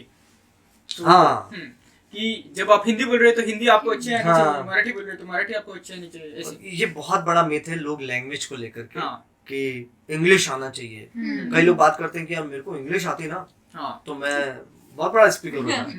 इंग्लिश का प्रॉब्लम है, आपने बचपन में हिंदी मीडियम में पढ़े ना, मराठी मीडियम में पढ़े, वो ब्लेम हमेशा पास्ट को करते हैं, ठीक है। तो एक्चुअल क्या है ना, कि वो डर रहे हैं। लैंग्वेज का कोई रोल ही नहीं है, आप वो लैंग्वेज बोलो जो सामने वाले को समझ में आ रही है, ठीक है। अभी मैं यूपीएल कंपनी का सर्टिफाइड ट्रेनर हूँ, मुझे साल में 12 जगह वो बुलाते हैं, ठीक है, जिसमें से चेन्नई भी आता है। तो चेन्नई में सेशन पूरा इंग्लिश में देना होता है, ठीक है, बाकी क्योंकि वहां पे लोग ज्यादा इंग्लिश समझते हैं। लेकिन पब्लिक स्पीकिंग में लैंग्वेज का सिर्फ इतना रोल है कि आप वो लैंग्वेज बोलो जो सामने वाले को समझ में आ रही है। लैंग्वेज का पब्लिक स्पीकिंग एक्सपर्ट बनने से कोई लेना देना नहीं, ठीक है। If you are in Maharashtra तो आप कहीं पे भी जाके मराठी बोलोगे, ठीक है, इट्स ओके, ठीक है। पर कई बार लोग गलती क्या करते हैं, जैसे कहीं गाँव वाँव चले गए तो वहां पे इंग्लिश जान रहे हैं, ठीक है। अब उनका स्पीकिंग अच्छा है लेकिन वहां की ऑडियंस को समझ में ही नहीं आ रहा है, ठीक है, क्योंकि वो वहां पे शो ऑफ कर रहे हैं मुझे आती है, ठीक है, वो अलग पोर्ट्रे कर रहे हैं। बिकॉज अगर वहां पे उनको हिंदी आती है तो वो हिंदी बोल सकते हैं, या फिर वहां लोकल लोग अगर मराठी है, कन्नड़ है, अगर उनको वो आती है तो वो बोल सकते हैं, ठीक है। अदरवाइज ऑल ओवर इंडिया, थोड़ा सा चेन्नई को अगर अपन थोड़ा सा वो रखें तो वहां पे भी लोग हिंदी सब समझ लेते हैं, ठीक है। तो बेसिकली लैंग्वेज का उतना ही रोल है कि वो आपको एक मीडियम कन्वे करना है, आपको ट्रांसफर अपनी बात समझाने के लिए, तो उसका स्पीकिंग से कोई लेना देना नहीं। और जो लोग बोल रहे हैं कि मुझे इंग्लिश आएगी तभी मैं पब्लिक स्पीकर बनूंगा, ऐसा कुछ नहीं। बहुत अच्छे इंग्लिश स्पीकर पब्लिक स्पीकर नहीं है, और जिनको इंग्लिश नहीं आती है, जो अपनी रीजनल लैंग्वेज बोलते हैं, वो भी बहुत अच्छे पब्लिक स्पीकर है। ऐसे बहुत सारे एग्जाम्पल है। मतलब जो कॉन्सेप्ट आपको समझानी है वो आपको पहले, सबसे पहले तो अपने को क्लियर होनी चाहिए, और सामने वाले को किस तरह से क्लियर होगी वो आपको। मैं आपको बहुत अच्छा एग्जांपल देता हूँ, चार्ली चैपलिन, उन्होंने पूरी दुनिया को हंसाया बिना एक शब्द बोले। वो बहुत अच्छे स्पीकर थे, स्पीकर इन द सेंस बोलते नहीं थे, लेकिन अपनी बॉडी लैंग्वेज से हमें पता चलता था वो कब वो कॉमेडी कर रहे हैं। वो स्पीकर ही है ना, मतलब वो अपनी बॉडी लैंग्वेज से बोल रहे हैं, वो अपने इमोशन से बोल रहे हैं, चेहरे के हाव भाव से बोल रहे हैं। तो वो भी तो पब्लिक स्पीकिंग है, वहां पे तो उस बंदे ने वर्ड ही नहीं बोला और लोगों को हंसा दिया।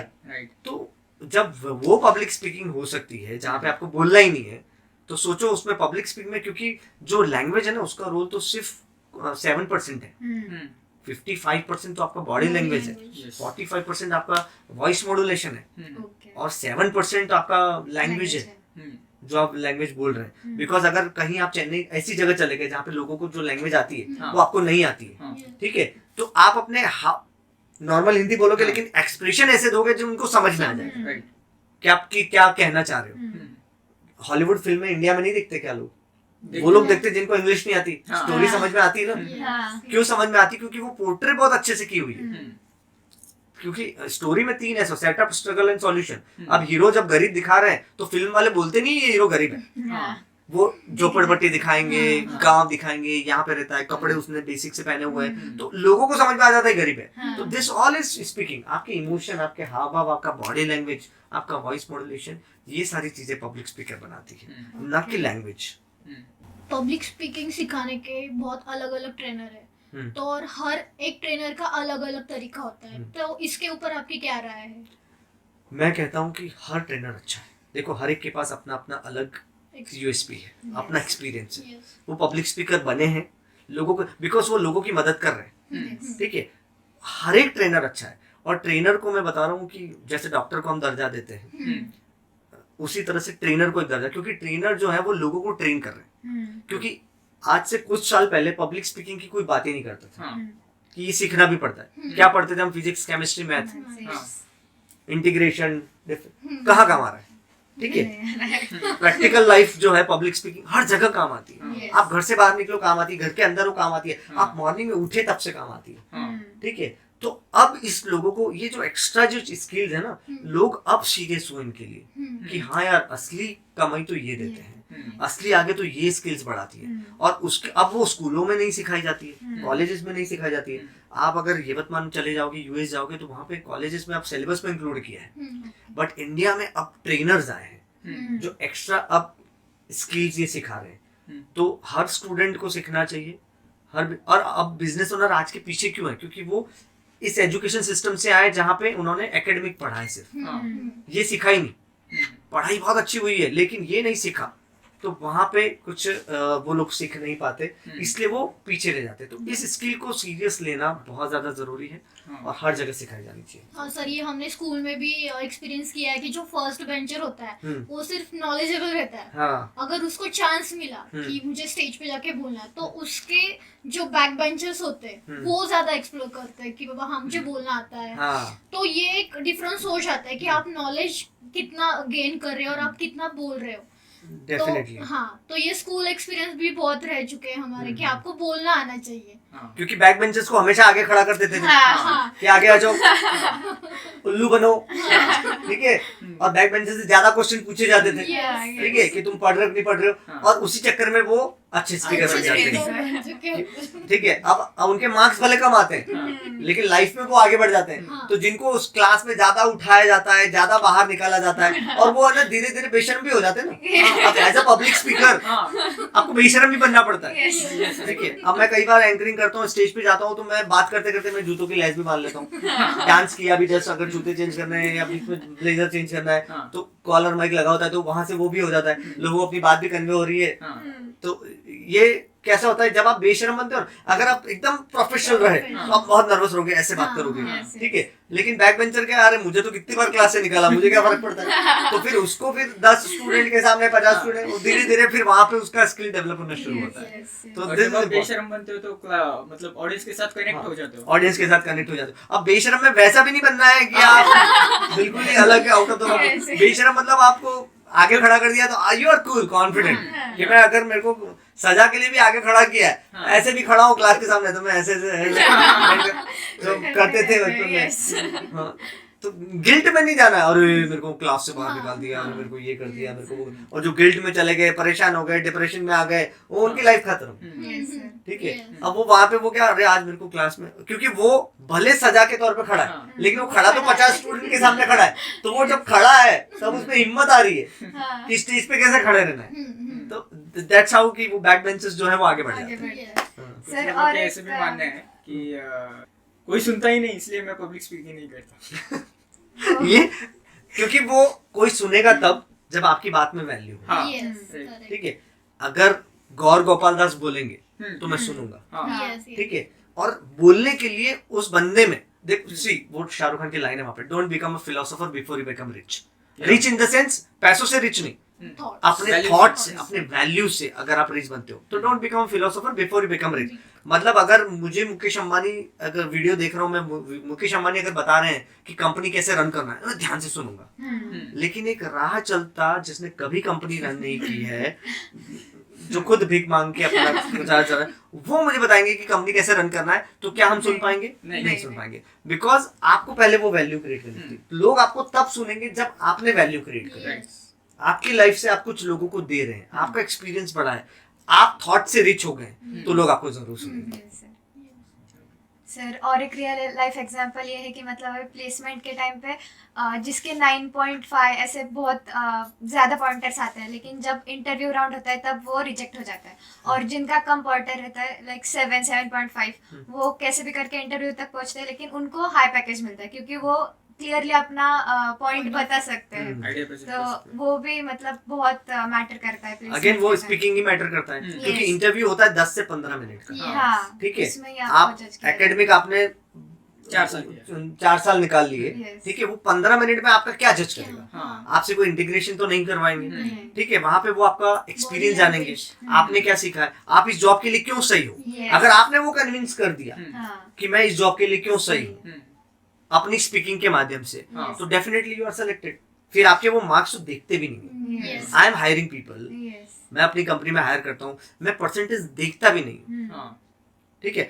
हाँ, अच्छे आने चाहिए, हम्म, बिकॉज एक अब यहाँ पे मैं ये मैसेज नहीं दे रहा हूँ कि सब लोग फेल हो जाएं या don't take me wrong, but नहीं आ रहे हैं तो उसके पीछे परेशान होने की जरूरत नहीं है। हाँ, मैं हमेशा बोलता हूँ, do your best, live the rest, hope for the best, yes, ठीक है। आप अपना बेस्ट करते जाओ, लेकिन वो कंपैरिजन करते हैं ना कई बार, देख उसके 90 आए हैं, हाँ, और उसके लिए आप रट रहे हैं, परेशान हो रहे हैं, Yes, sir. तो वो चीज नहीं करनी है।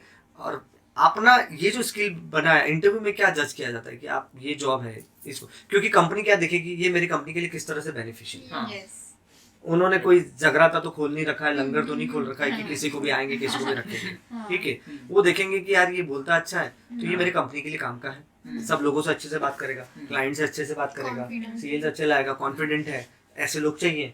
अब मार्क्स उसके 9 है या 7 है या 6 है, उससे कोई फर्क नहीं पड़ता, yes. ठीक है। पास है वो मैटर करता है। हाँ। सर आपके 2 बुक्स पब्लिश है, उसके लिए कॉन्ग्रेचुलेशंस। एक Thank secret the ultimate secret of public speaking और दूसरे ब्रांड एविएशन। सो सर आपने ऐसे कौन से फन एलिमेंट्स या फिर कौन से ऐसे सरप्राइज एलिमेंट्स रखे हैं रीडर्स के लिए इन दोनों बुक्स में? Surprise element, okay. सो इन दोनों बुक में एक्चुअली मैंने अपना पूरा एक्सपीरियंस डाला है। ओके पब्लिक स्पीकिंग मैं जब से मैं आरजे बना और उसके बाद ज़्यादा शुरू हुआ मेरा लोगों के सामने ये आना, बिकॉज मुझे भी एक हुक मिला, एक मौका मिला, एक अपॉर्चुनिटी मिली, और मैं मानता हूँ लाइफ में सबको कभी ना कभी अपॉर्चुनिटी मिलती है। तो वो एक्सपीरियंस मैंने पब्लिक स्पीकिंग की बुक में डाला है। ब्रांडोवेशन के अंदर मैंने अपना ब्रांडिंग का एक्सपीरियंस डाला है, कैसे ब्रांड, पर्सनल ब्रांड कैसे बनते हैं, inner branding, outer branding, company का ब्रांडिंग कैसे होता है, कैसे स्ट्रेटेजी बनानी चाहिए, कौन कौन सी स्ट्रेटेजी बनाते वक्त क्या क्या ध्यान रखना चाहिए। ओके कई बार लोग बोलते हैं कि कल लोगो बनाना है तो लोगो में किस टाइप के कलर्स यूज करने हैं, वो आपके नेचर ऑफ बिजनेस पे डिपेंड करता है। तो ये सारी चीजें मैंने दो बुक में बनाई हैं। सर वन मोर थिंग, ये ब्रांडोवेशन एक नया नाम दिख रहा है, सो व्हाट इज ब्रांडोवेशन? ये नाम कैसे बना? ब्रांडोवेशन नाम ऐसे बना क्योंकि मैं जब ब्रांडिंग की बातें करता हूँ, जब क्लाइंट के साथ जाता हूँ, मैंने अपने आप को पूरा एनालिसिस किया मैं ब्रांडिंग कैसे करता हूँ। तो मैं हमेशा लोग बताता हूँ कि इनोवेशन लाना बहुत जरूरी है। यस ठीक है, जब कोई ब्रांड में इनोवेट नहीं होता नया, तो वो ब्रांड सस्टेन नहीं कर पाती, because branding is a continuous process, खत्म नहीं होता वो कभी भी कि अभी मैंने कर लिया, मैंने वेबसाइट बना ली, मैंने लोगो बना लिया, मैंने सोशल मीडिया कर लिया, अब मेरा ब्रांडिंग हो गया, ऐसा नहीं होता। Branding is a continuous process, never ending process. आपको एवरी डे वो करना है। तो ब्रांड के अंदर इनोवेशन लाना जरूरी है। सी नोकिया की हम बात करते हैं, नोकिया के टाइम में 99% लोग यूज करते थे, बट वो अपने आप को इनोवेट नहीं कर पाए। जो नया चेंज आया उसको एक्सेप्ट नहीं कर पाए, एंड्रॉइड अपग्रेड नहीं किया, एंड्रॉइड को नहीं लिया, तो धीरे धीरे देखिए हम क्या हो गया। ठीक है, एंड्रॉइड ने पूरी बाजी मार ली, और कुछ लोग हो गए जो 95% थे, वो 5% मार्केट भी अब नहीं रहा, बिकॉज अब वो आए वापस, अब उनको रियलाइज हुआ। ठीक है, तो इनोवेशन लाना बिजनेस में बहुत जरूरी होता है। तो ब्रांडोवेशन नाम पड़ा, brand plus innovation is equal to brandovation. तो सर आपने ये बुक लिखी है the ultimate secrets of public speaking, इसी नाम से आपके रिकॉर्डेड वर्कशॉप्स भी हुआ करते थे, और फिर आपने ऑनलाइन भी वर्कशॉप्स अभी चालू किए हैं जूम पर, सो उसके बारे में थोड़ी सी डिटेल्स आप बता सकते हैं? Yes, the ultimate secret of public speaking करके मेरा जो ऑनलाइन कोर्स चलता है, उसमें 35 वीडियो बेस्ड कोर्सेज है, जिसमें मैं body language, voice modulation, story telling, ये वीडियो बेस्ड में सिखाता था। जो ऑनलाइन मेरा 15,000 का कोर्स है, जो लोग खरीदते थे और उनको वो वीडियो का लाइफ टाइम एक्सेस मिलता था। But somewhere down the line I realise कि इसको प्रैक्टिकली करते, तो मैं लाइव जूम पे आया, ताकि लोग मुझे इंटरेक्टिव बनाने के लिए, ताकि लोग मुझे क्वेश्चन पूछ सकें। तो उनको मैं वीडियो बेस्ड कोर्सेज भी देता था, और लाइव भी मैं उनके साथ 4 दिन रहता था, 2 घंटे एवरी डे, इस तरह से करते थे। लेकिन अब मेरा ऐसा प्लान है कि इसको ऑफलाइन किया जाए, ताकि लोगों को प्रैक्टिकली स्टेज पर बुला करके वो टेक्निक के बारे में उसी समय इम्प्लीमेंट कर सकें। तो मैं आपको गुड न्यूज दे दूं कि 2 सितंबर जो मेरा बुक लॉन्चिंग है, उसके अगले संडे यानी कि 10 सितंबर 2023 को मैं पूरे दिन का एक इवेंट करने वाला हूं, सुबह 9 बजे से लगा करके शाम 6 बजे तक का, जिसमें मैं story telling, body language, voice modulation और सब कुछ प्रैक्टिकली, जैसे स्टोरी टेलिंग मैंने बताई, तो स्टोरी टेलिंग लोगों को स्टेज पे आकर के करके दिखाना है। तो इस तरह से मैं सिखाने वाला हूँ, इंक्लूडिंग वो लंच रहेगा, और ये पूरा मनी बैक गारंटी रहेगा। ये 15,000 का कोर्स है, और जो लोग मुझे बोलेंगे कि 6 बजे कि मुझे कोर्स पसंद नहीं आया, उनको हम 15,000 रिफंड कर देंगे। और आपके व्यूअर्स के लिए मैं बता दूं कि एक डिस्काउंट हम देंगे, तो ये 15,000 वाला हम 10,000 में आपके व्यूअर्स के लिए हम करके देंगे, कि ताकि आपके व्यूअर्स उसको खरीद सकें। जैसा आपने सुना है कि मनीष सर अभी एक वर्कशॉप कंडक्ट करने वाले हैं 10 तारीख को, वो भी यहाँ पुणे में। So in case if you are interested, you can buy this course not for 15,000 but only for 10,000. Okay. Yes. एक और मैं अभी ऑन द स्पॉट मेरे दिमाग में आया, एक ऑफर और देना चाहता हूँ आपके व्यूअर्स के, क्योंकि मैं अभी गिवर्स की बात कर रहा था कि आपके व्यूअर्स को कुछ मिलना चाहिए। अगर आपके थ्रू व्यूअर्स आते हैं और आपके व्यूअर्स रियली इंटरेस्टेड है और रियली अपनी लाइफ में पब्लिक स्पीकिंग के थ्रू कुछ बेहतर करना चाहते हैं, तो मैं एक आउट ऑफ द बॉक्स आपको एक ऑफर देना चाहता हूँ आपके व्यूअर्स को, लेकिन वो आपके थ्रू आने चाहिए। उनको हम देंगे, उनके लिए हमारी वेबसाइट पे जाना है manishjain.win, और जो मेरा पब्लिक स्पीकिंग का कोर्स है 15,000 का, वो बाय पे टिक करना है, और जहां पे कूपन कोड पूछेगा वहां पे यश टाइप करना है, YASH। अगर वो यश कूपन कोड यूज करते हैं तो ये कोर्स बदल जाएगा 3,999 में। 3,999 ओनली 3,999। अब 3,999 में क्या क्या मिलेगा? Offline course including lunch hotel के अंदर, सुबह 9 बजे से लगा करके शाम को 6 बजे तक। और उनको एक और चीज, उनको ये दोनों बुक जो मेरी हैं, पब्लिक स्पीकिंग एंड ब्रांडोवेशन, ये एज ए बोनस मिलेंगी। एक बुक 1,000 रुपीज की, तो 2,000 की तो मैं आपको बुक्स दूंगा, प्लस मेरी वेबसाइट पे जो वीडियो बेस्ड कोर्सेज है 35 वीडियोस का, वो लाइफ टाइम एक्सेस मिलेगा उसका, जो भी 15,000 में सेल हो रहा है, just because of Yash coupon code आपको वो 999 में वो ऑनलाइन भी मिलेगा, हाँ। वीडियो बेस्ड भी, और आपको ऑफलाइन भी अटेंड करने के लिए मिलेगा। और इसके अलावा मैं एवरी संडे जूम कॉल लूंगा, क्वेश्चन आंसर सेशन आधे घंटे का। तो जो भी आपके व्यूअर्स है वो 8 से 8:30 के बीच में संडे को जूम पे आते हैं और मुझसे कुछ क्वेश्चन पूछना चाहते हैं या अभी भी उनको कुछ डर है पब्लिक स्पीकिंग का, तो वो कर सकते हैं। और ये 3999 भी मनी बैक गारंटी के साथ रहेगा। मतलब अगर वो शाम को 6 बजे मुझे बोलते हैं पूरा सेशन अटेंड करने के बाद कि उनको अच्छा नहीं लगा, उनके पैसे चले गए, तो बिना किसी क्वेश्चन पूछे सिर्फ आपके बिहाफ पे आपके व्यूअर्स के पैसे आपको वापस लौटा दिए जाएंगे। तो complete money back guarantee, 3999, 2 books free, 35 video का कोर्स, ये सारा सिर्फ और सिर्फ यश भाई के खाते।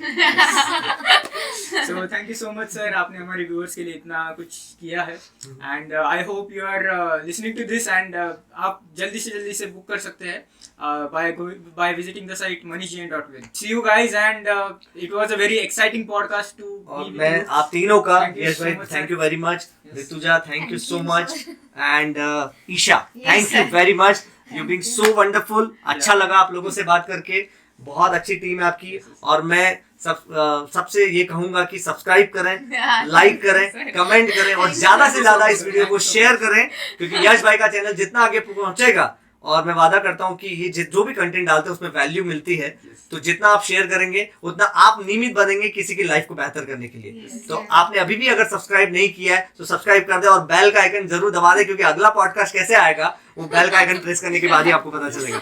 So thank you viewers, all the way, thank you so much. Thank you. Thank you so much.